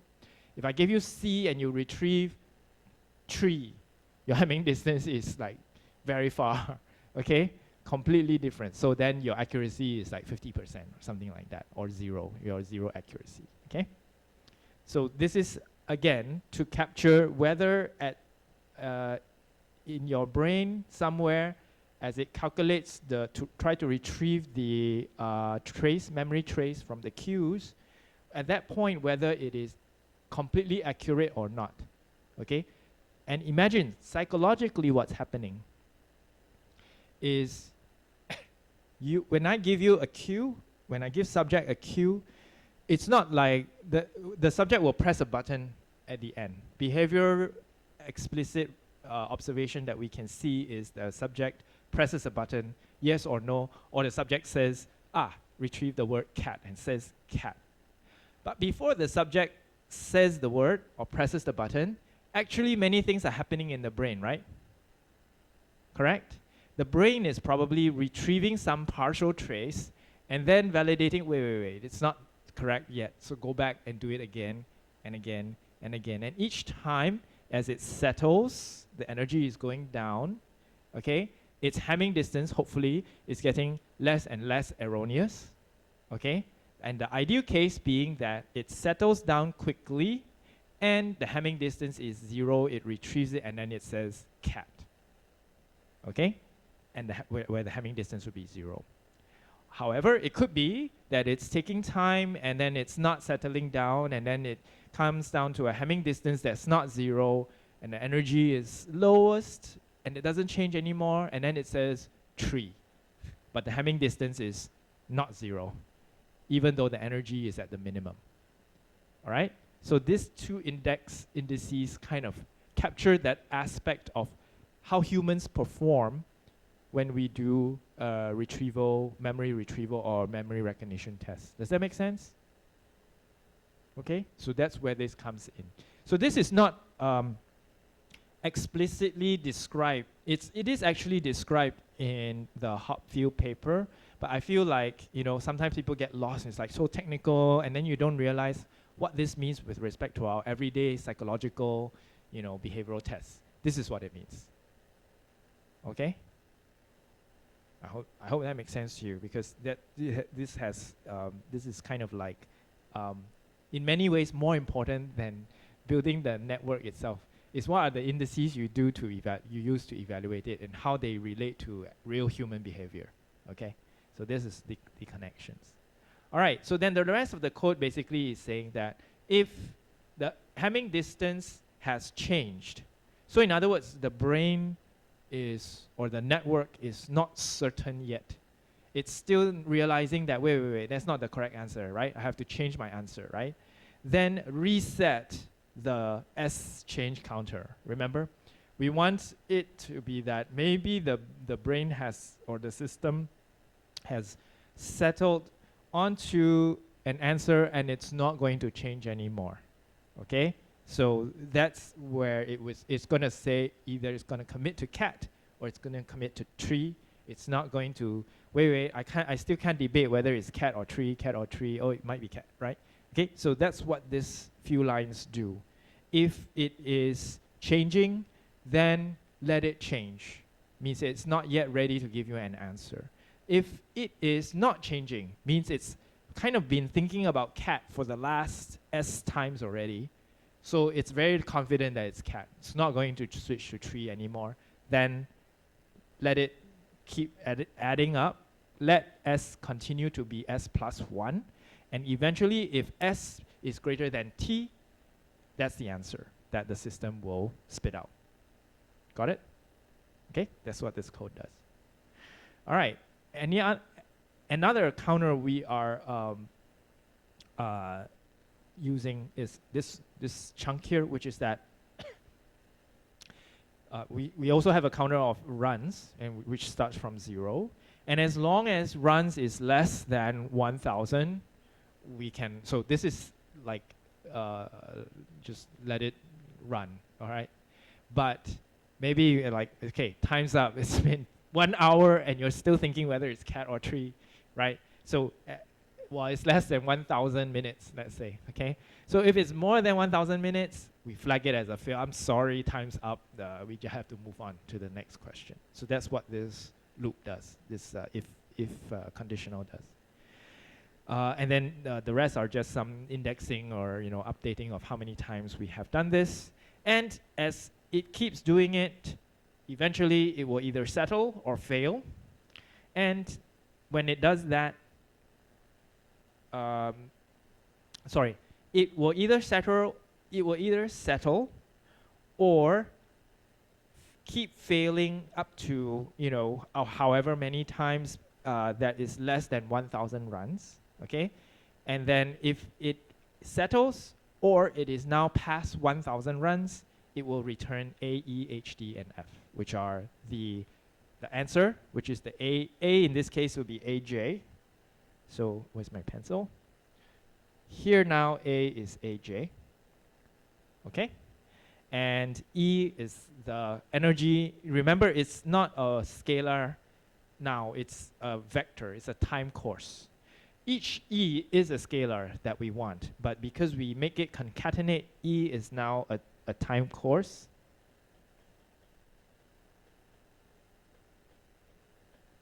Of energy. Okay? Eming distance is also a time course of accuracy or Hamming distance. Okay? And F is a scalar value of like how many times it failed, how many times the system failed to settle. Okay? All right, do these outputs make sense? Okay. All right, so this is the code. This is like getting your hands dirty and really understanding a very simple implementation, right? But so this is your best chance at understanding neural networks using mathematics rather than using toolboxes, okay? Okay, so I have, I think I've implemented this. Yes, I have. And now I'm ready to use it. This is finally setting all of that up, now we are ready to see, okay, can it remember the the Walsh functions of the 4 different tokens? And can it then, specifically, can it retrieve those 4 states if I give it partial Qs? So how do I do that? So I set up my AI array. So this would be AI S, where S is 1, 2, 3, 4. Right? Got it? Remember last week, the A input AI can have S states. So this is it. Okay? And you can see that this is S1, 2, 3, 4. And this is 16. All right? So this is, and these are the Walsh functions. I'm sure you can see that. Okay? So I set this up. My MP array is going to be of the input thing, of the input tokens that I want it to learn. Okay? And then I also initiate a weight array that is going to be basically 0. So this implies later on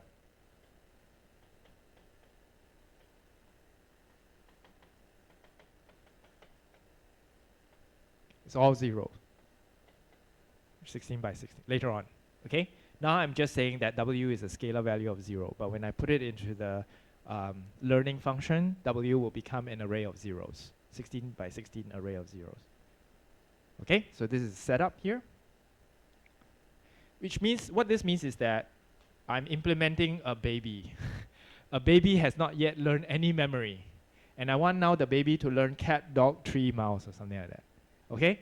So I have a baby network, it's just been born.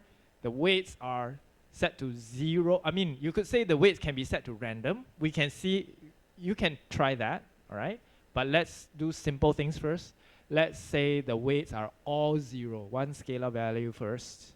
Okay, no biases, all equally possible. Okay, and I want the baby to learn cat, tree, dog, mouse, or whatever it is. Okay, 4 tokens. Then I'm also going to define how I want to plot. This is just graphics for evaluation. So I'm going to get at E time course, right, of the energy over time. So I'm going to set up a definition where I'm going to plot the E using as a line time course. And I'm going to label kind of like the title is this, and the X and Y axes are labeled like this. This is trivial, okay? This is just so I can visualize how the energy changes over time later on. All right.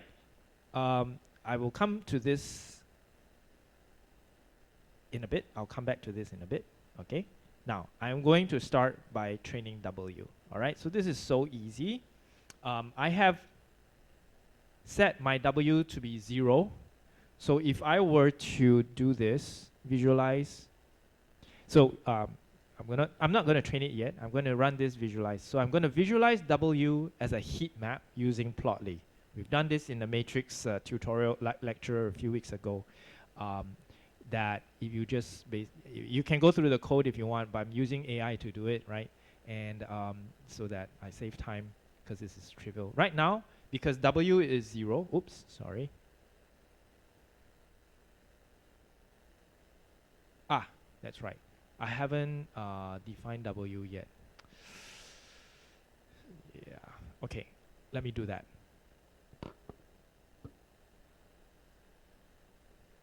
I define W as a scalar. Okay, so I need to define W as an array if I want to do the plotting. I mean, if I were to train it, it would become an array. But because I haven't trained it, it's still just a scalar, and so it complains. But I want to show you the heat map first, just to make things very clear. Okay, so then I'm just going to run this line.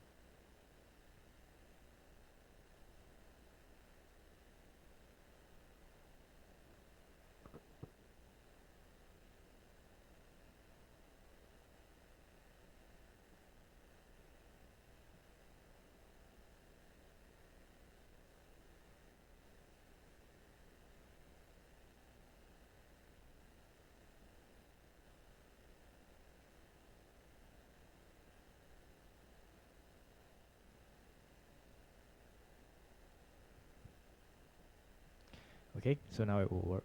This is just hard fix, so you don't have to do this. I'm just doing this so I can illustrate the W as a heat map of zeros.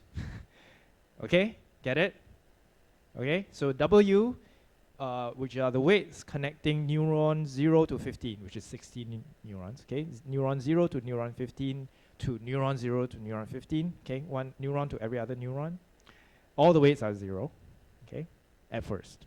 Now I can train it, and it doesn't matter that I just change my W to an array of zeros, because then that code, as you saw, will just take whatever array. If it's array, it will just take the array, okay? So I'll just train it. I trained it one time. I just clicked it one time, okay? Let's now visualize. Okay. Can you see what happened to the weights? I trained it one time on all 4 of these. So it's done one round of 1 1 1 1 1 0 0 0 0 by 1 1 1 1 0 0 0, okay? And then it calculate the DW. Then it did 1 1 1 1 0 0 0 0 1 1 1 1 0 0 0, and then it calculated the DW and added that to that first state's learning. Then it did 1 1 0 0 1 1 0 0, calculate those DWs and add that to the first 2 summations. And then finally 1 0 1 0 1 0 got the DW and added that to that sum as well. So it's added the DW 4 times from 0. So you can see what is the mean and max possible value you can get in your array if I have added or subtracted things 4 times. Should be plus minus 4. Okay? So take a look around. As a scale, as you can see, is like just hard fixed. But if you browse around, that's why I use Plotly, because Plotly allows you, like, if you put your cursor, it will give you the value that's there. In other words, this is the connection between neuron 0 to neuron 15. Between neuron 0 and neuron 15, the weights between these 2 neurons is now minus 4. Okay? But the weight to itself is 0. Okay? And the weight of neuron 0 to neuron 1 is 2, plus 2. Okay? So take a while to digest this. I have learned those 4 vectors, which is the Walsh function, which are 4 orthogonal states. And I've learned it using the learning function 1 round, which involves me calculating the DW for each of the Walsh function vectors, and then summing them up. And the result I get is this. So mathematically, you know every single, where all the numbers come from. There's nothing mysterious here. Okay? You could even do it by hand if you wanted to. Right? Okay? So I want to drive this point home. It's not anything mysterious. Again, no TensorFlow packages. Very simple math. You could do it by hand yourself, and you would get this matrix. It's almost a predetermined answer. It is a predetermined answer. Okay? So, in other words, there's nothing to simulate here. It is a linear summation at this point. Okay? All right? But it's interesting, note that the maximum suppression occurs along this diagonal. Okay? Right? So node 0 is maximally different from node 15. And node 1 is maximally different from node 14. Okay? And then so on and so forth. And then you can see, this is interesting geometrically, or at least a kind of a emergent pattern. Not anything mathematically important, just to bring out that this came about because our Walsh functions, where was it? Yeah. Our Walsh functions are such that if you take a look at this, node 0 and node 15, look at how they evolve over all 4 iterations. Can you see?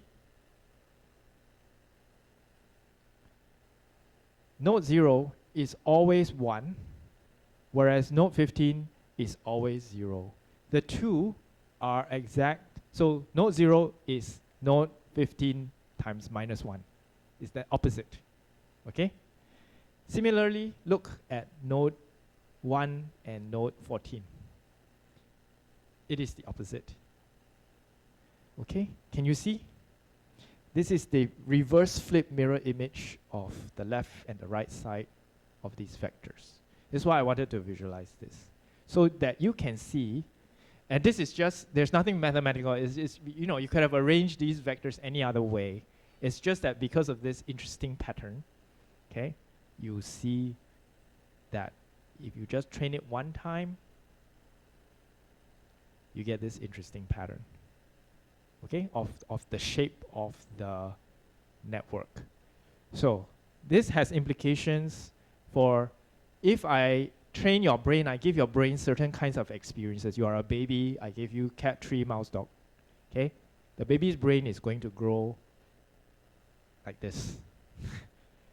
Something interesting that reflects some representation of what is, how those things being learned, right, has some relationship. You can sort of get that, right? Why the weights look like that? Because as a function of what was being learned, okay? Cool, right? Pretty profound. Okay, so I've just trained it once. And by that token, I think what I'll do is I'll move this up so that in the future, this will make more sense, yeah? So I will, oh, actually I will want to move this high up first. Run the simulation by first setting the W as an array of zeros, and then visualizing it, okay? And then that becomes that. And actually all I need now is this line. Control C. I'm going to change my code a little bit after I train it, and I add a code and I visualize it, right? In fact, yeah. Okay, because the way that this is done is actually a definition, right? To visualize the weights, you have your whatever your weights are, just visualize, run this function, and you will get this output, okay? So I trained it once, and I got this output, okay? Nothing, I didn't run any more cells. I just basically just kind of reorganized the cells a little bit to make more sense, okay? All right, now I'm going to distort the input test patterns, okay? Like this, and this is where I'm going to go through this part here. Now, remember, so we have trained the brain now, sort of with cat, tree, mouse, dog. Okay, we have trained it. We have made it encoded. Now we want to test. It's not enough yet, right? Because we want to see if it's content addressable. So how do we do content addressable? We feed it partial inputs. Okay, but what are these partial inputs? How do we give it partial inputs? So we will distort the input pattern. That's how we make partial inputs, okay? What does that mean? Okay, so for distortion, the distortion function or the distortion definition I use is here. What we are doing is we are giving it some input A, let's say the original, 111111000, okay? And we are going to have a probability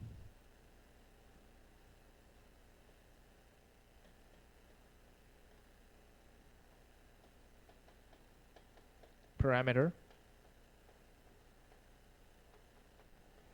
such that it defines the chance that a node flips its binary state. So in other words, if I had, so e.g., if I had 1100, okay, and my probability is 0.5, okay, what I'm going to do is, for node 1, I'm going to, let's do this. I have a coin.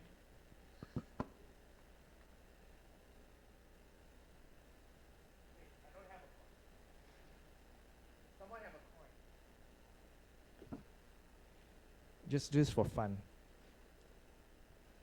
Okay, you flip it. And tell me if it's heads or tails, okay? So flip it once, heads or tails. Heads, we flip. Tails, we don't flip, okay? So we don't flip. Okay, again, one more time. Huh? 不用这么夸张啦。Heads, we flip. Okay, one more time. Okay, one more time. Okay, all right. Thanks. Okay, so that's what this distortion with the probability parameter does.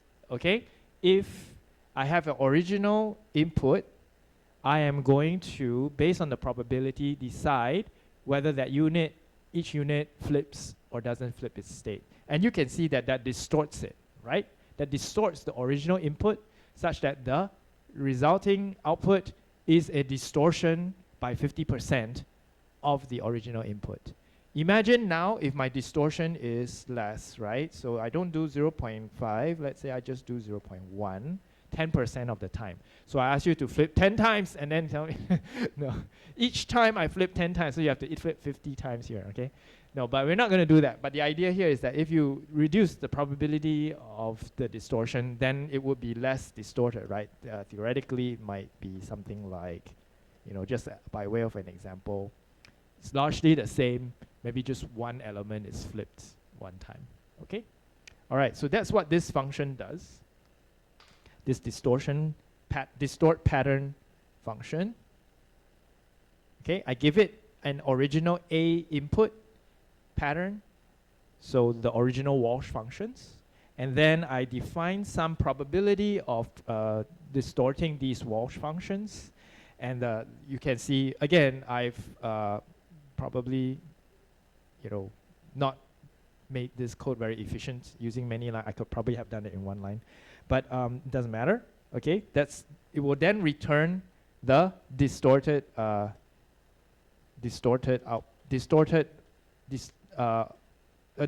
version of the original input.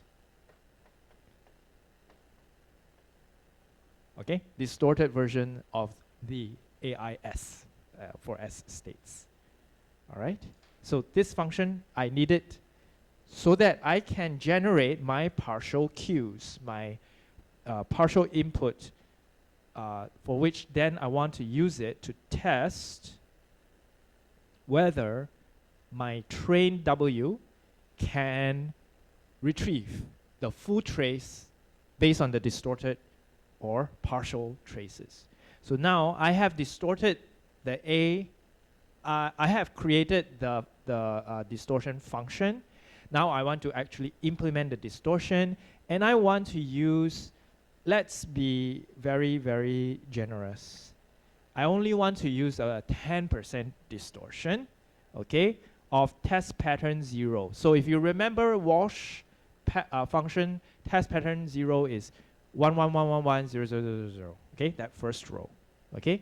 So I'm going to implement, so you see here, I'm going to implement test pattern 0 as the input and distort it by 10%, and I feed it into the distort pattern function, and I ask it to return what is the, yeah, can you see that? You see this? It is 10% distortion of the first Walsh function, right? Okay. Okay, so then I have the AP now, which is the A partial or the A distorted pattern, okay? I am now going to test my W, the train weights, which I train one time on the original 4 states. I'm going to use the train W, the distorted first test function, and then I'm just going to set it so that I require it only to settle for 1,000 times. It's overkill. Doesn't need 1,000. You probably can do it in 50 times. Okay, so and then this line testnet Hopfield is the definition that we had before, right? The one that where I asked the subject to retrieve the Q the item from the queue. Okay, that we already defined it. We're just now using that function to see what's its answer.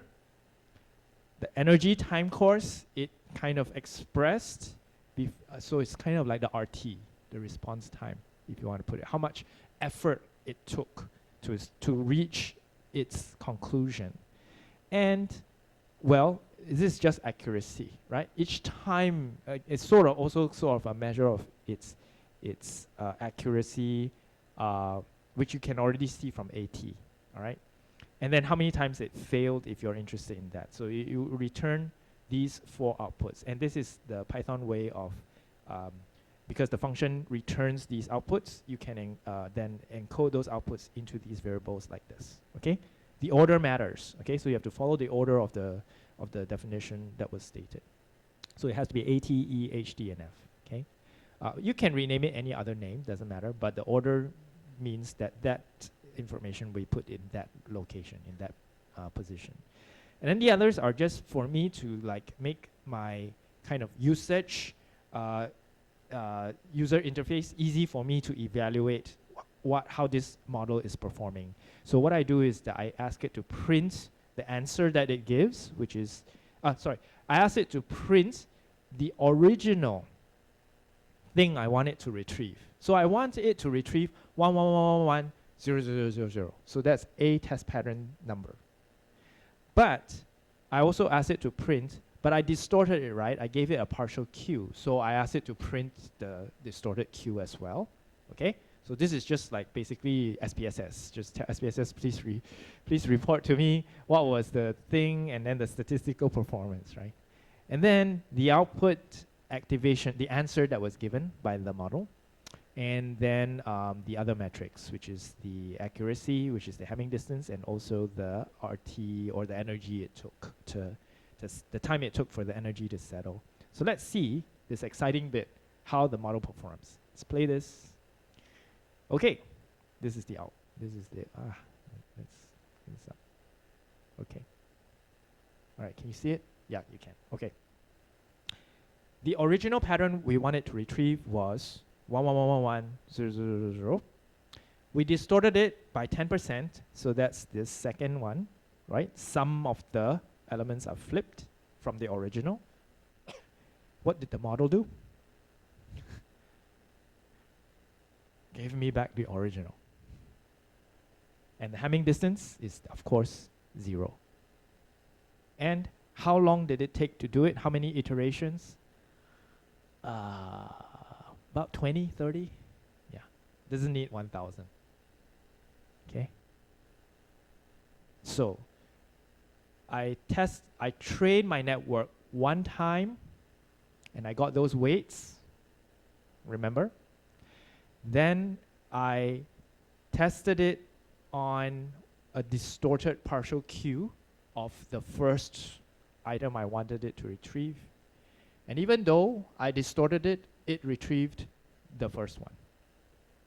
Not the other 3, right? That would be the, okay, so let's then change things up a little bit.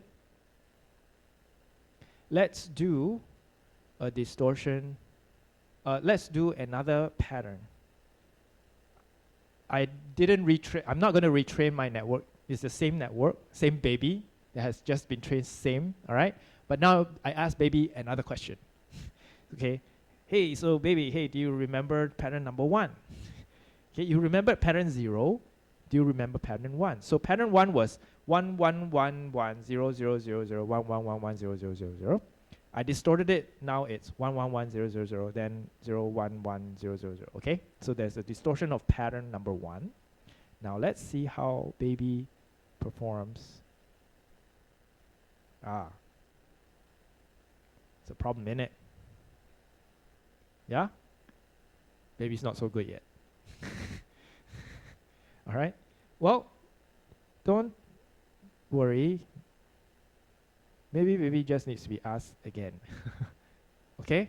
Just try again. At the time maybe he was not paying attention. Right? Hey, can you retrieve pattern number 1? Oh, you didn't hear me properly, right? I'm going to ask you again. Can you retrieve pattern number 1? And this time, maybe he does it. Okay? So the performance, while good, is not always stable.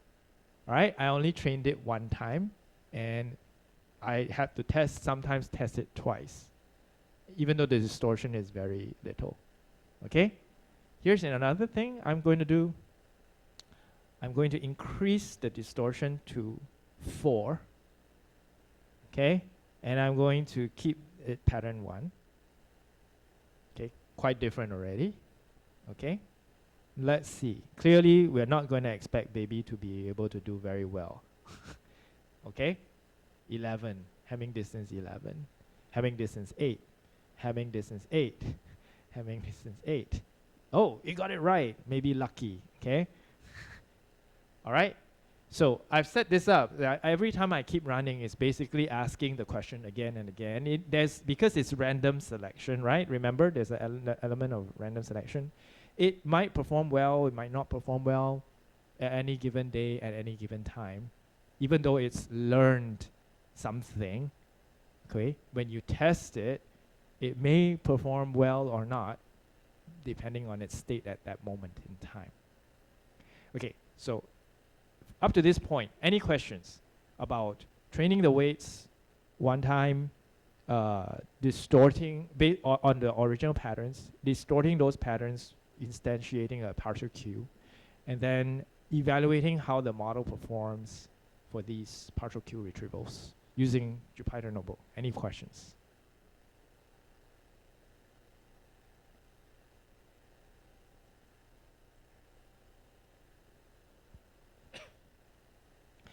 Okay, if no questions, I'm going to take let's take a 5-minute break. Let me update the batteries and all that, okay? And then we'll wrap up the session, okay, with some other details. And I think that should be pretty much for today. We still have next week. We can continue a little bit more, okay? But let's take a 5-minute break. Let me recharge these batteries, and then we'll come back and talk about some other minor details. Okay? All right.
Okay, it's weird. The battery's still working.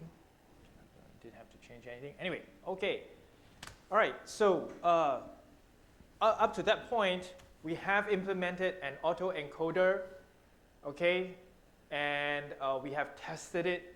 And at least for Walsh functions, it has, when we trained it one time, the network, when we trained it one time, and we tested it with mild distortions to extreme distortions, 0.5 being the worst, okay?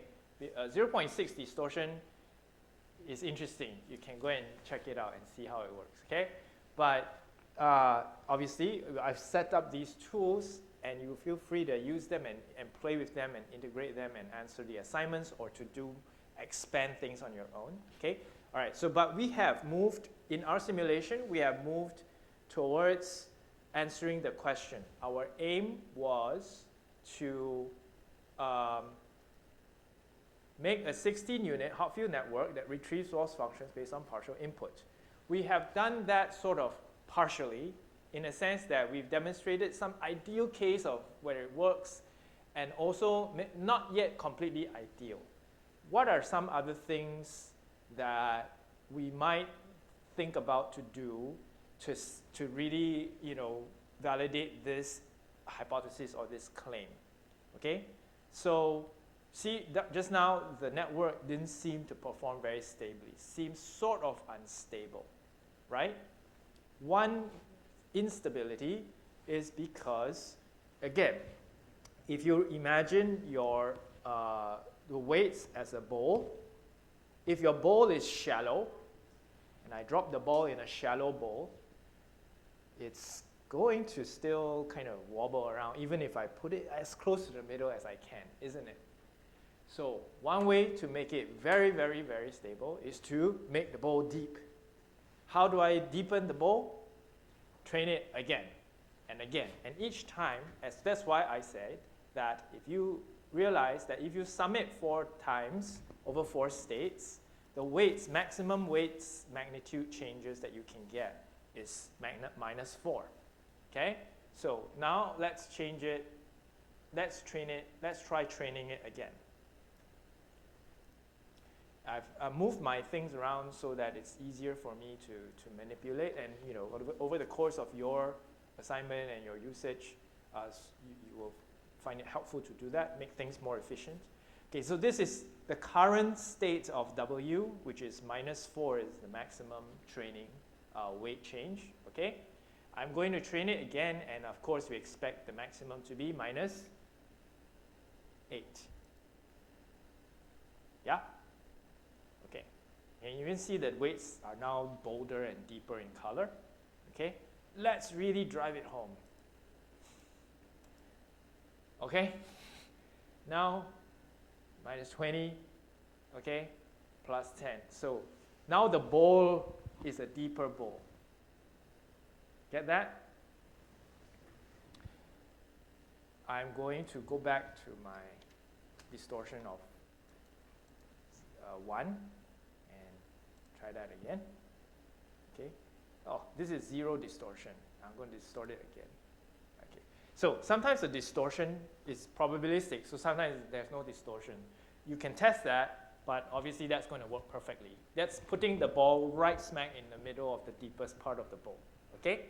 But for things to be meaningful, you do want to have more variance of the distortion. So you can run that again, and then let's see.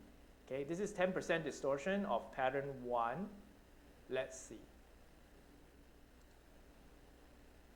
Okay, remember just now when we trained it that sometimes it was not performing well, right?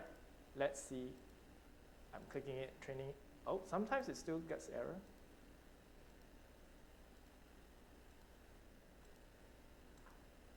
Okay. So the way to do this, the way to evaluate this model is not that you run it one time. I hope you can see. It's not to run it one time. It's to run it a few times and then collect statistics. So even though this is simulation, you'll be surprised. We still do statistical tests. We do still say, like, out of 1,000 times, the model answered accurately like 800 times. So the probability that the model is, performing like as expected is 0.020 or 0.05, and is significantly accurate, as opposed to not accurate. And we would do it like this. We count how many times we sample, and then how many times the model answers correctly or wrongly. So in other words, you can treat each time as there's two ways you can think about it. Repeated measures, right? In one subject, when we ask the subject a memory question, we never ask the subject just one question and then think that that answer represents the whole subject accurately. We actually ask the subject 20, 50 questions, right? And then we see, does the subject generally get it correct or get it wrong? And then you use that as a statistic. That's one. Another one is you don't only test one subject. You test many subjects, right? And on average, do subjects get it right or wrong? Okay, so the same thing. You can see that's what I'm doing here. It's although it is a simulation, I'm actually also kind of introducing some variance into it to let the model's stochasticity come out, and then I can then see whether it reflects human performance the same. We have some variance inherent in our performance as well, because we are neural networks. This is a neural network. It is not a linear determined solution. If it were determined and analytic, as we said before, there is no need to run a simulation. But because it isn't, we have to run it and then validate that it performs as we hypothesize, more so than not. Okay?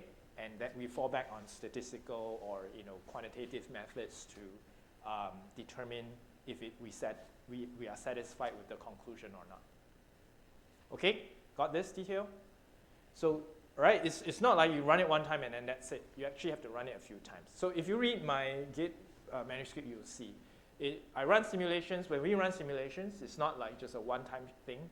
We embed it into our code so that we actually run the simulations a few times, and then we gain some numbers, and those numbers tell us quantify the performance. Sort of like bootstrapping or permutations and things like that. Okay? Very common in machine learning validation. Okay? So that's for that element, and we train the weights many, many times, and you can see that each time I train, the weights really, oh, I broke it, did I break it? Okay. And then I can test it again. So I've set it up so that my model is kind of like, very easy to use and test. So you see, I've kind of overtrained it, I think. I did, didn't I? Yeah.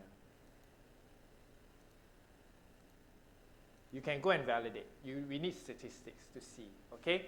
Is there a sweet point of learning, okay? Or you overlearned it, and then now you've kind of forgotten? We don't know, okay? So these are things that you can play with these tools, okay? The other thing is the distortion I've used is 0.1, maybe I can use 0.5, and I can test pattern number 3 instead, okay? And then let's see. It's completely wrong, okay? So the Hamming distance matters as well. Maybe it's only wrong a little bit, but not so wrong. But then for some things, it's very, very wrong, okay? Yeah. And then the performance is really poor. So this poor baby is going to fail very badly at kindergarten. So then, okay, it is not doing very well. Okay, so there is evidence that you can get, because it does get it right for when you have this right setup. But it seems like it depends on the parameters. It seems like it depends on the distortion. There are many factors that affects its performance. Think about human memory. Same, our content addressable memory is superior than index for some reasons, but it is inferior to index for certain reasons as well. So this is all part of the evaluation, and this is where we go into the discussion. So observe how it performs. Okay? Does it fulfill? Why, in your opinion, why or why not? Remember, we are trying to talk about its matching to human performance. To human performance, content addressable memory, is it perfect? Or is it susceptible to certain influences? Okay? And then consider also other visualizations or implementations you might do so that make it easier for you to evaluate or enhance. So for example, remember our perceptron, we ended up making it into some sort of a form or an applet. Okay, so like you can easily change numbers.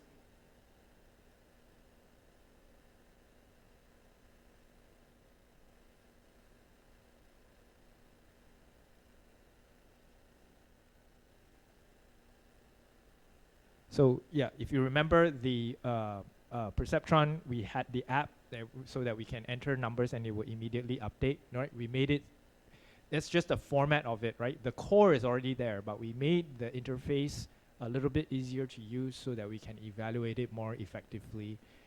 And it does help actually for our understanding, right? So it's not saying that, oh, you don't have to worry about the 外表, actually the 外表 also helps you to understand the core of it. So you take some time into that as well. So that's what this last point is like.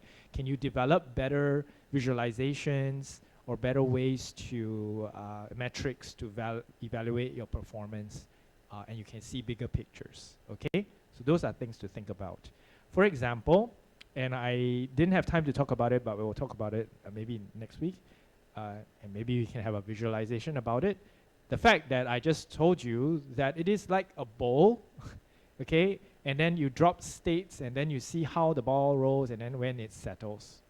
That is a visualization metric and actually a mathematical geometric representation of what the auto-encoder, the Hopfield network, is doing. That's why you see in this module, in this lecture, this course, we also call this an attractor network, right? Auto-encoding, because it encodes itself and therefore has content addressable memory.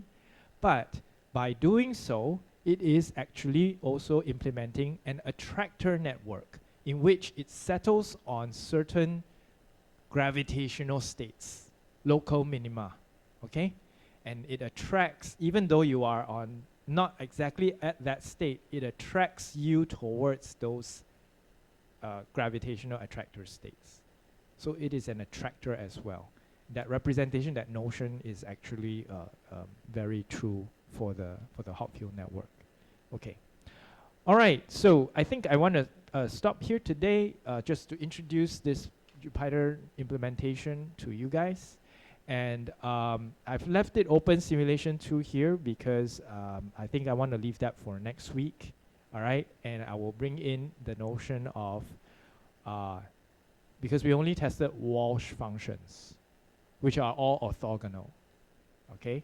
What if, that's already the easiest you can get. It's as saying like, can you remember black versus white, okay? But I want to ask you, can you remember pink, light shade red, a real orange hue? Can you distinguish and remember whether you saw that color or not? That's going to be a different thing, right? Because then the features start to be overlapping and not so distinct, all right? And then in that case, is content addressable memory good or not? That kind of stuff, okay? So we can think about that. And the code is there. Feel free to copy it into your own Jupyter and then play with it and then mess around with it. I have not opened the assignment yet because I think I want you guys to focus on the perceptron, which is due next week, okay? Then hand it up, and when you hand it up, I'll open the next assignment, which will be the Hopfield, and then you can go ahead and try it out. I might have opened it up, and if I did, no secrets, you can start looking at it and look at it too, it's fine. Okay, any questions about today? Implementation of, from theory to an actual code implementation application. Any thoughts? Can you see a path towards you going from the theory to the code? Some yes, some no. Okay. A lot of it is you won't, if you see it, great. If you can't, It's a matter of you trying it out and breaking it and changing things and let it sink in. Okay? It just takes time. And as I said, this is as simple as it gets. Back prop is going to be a bit harder. Okay, I'm not kidding. It will be much harder. And then self-organization, unsupervised learning, in some ways even harder than that as well. Okay, but take your time to digest this. We go slow, and then eventually, when you get it, it will be sort of it's important for your steps towards getting the subsequent models as well. Okay, so I'm gonna stop here today, and next week is 大家要去扫墓，对不对？ Right? Is that a weekend holiday? Right? Let me check. 对 Okay. So we will take a break, and then we will come back on April 11th. Okay, but in between, so finish up your perceptron homework, and then when we come back next week, when we come back the two weeks after, I will finish up the Hopfield network and release the assignment. If there's time, I will introduce some bit of backprop. If not, then it's okay. We will then, subsequently, when we finish up the Hopfield, which we will finish the next lecture, then the next thing will be the backprop. And you can obviously schedule your readings as well. If you have not finished reading Hopfield, or you haven't started reading Hopfield, you should read Hopfield. If you don't understand it, at least try to work through it as best you can. And then when we're done with it, we're done with it. Then you need to start reading for the backprop. Okay? And the backprop is the Rumer Hart 1986 paper there. Okay? All right, thanks. And we'll see you in 2 weeks' time, and have a nice break.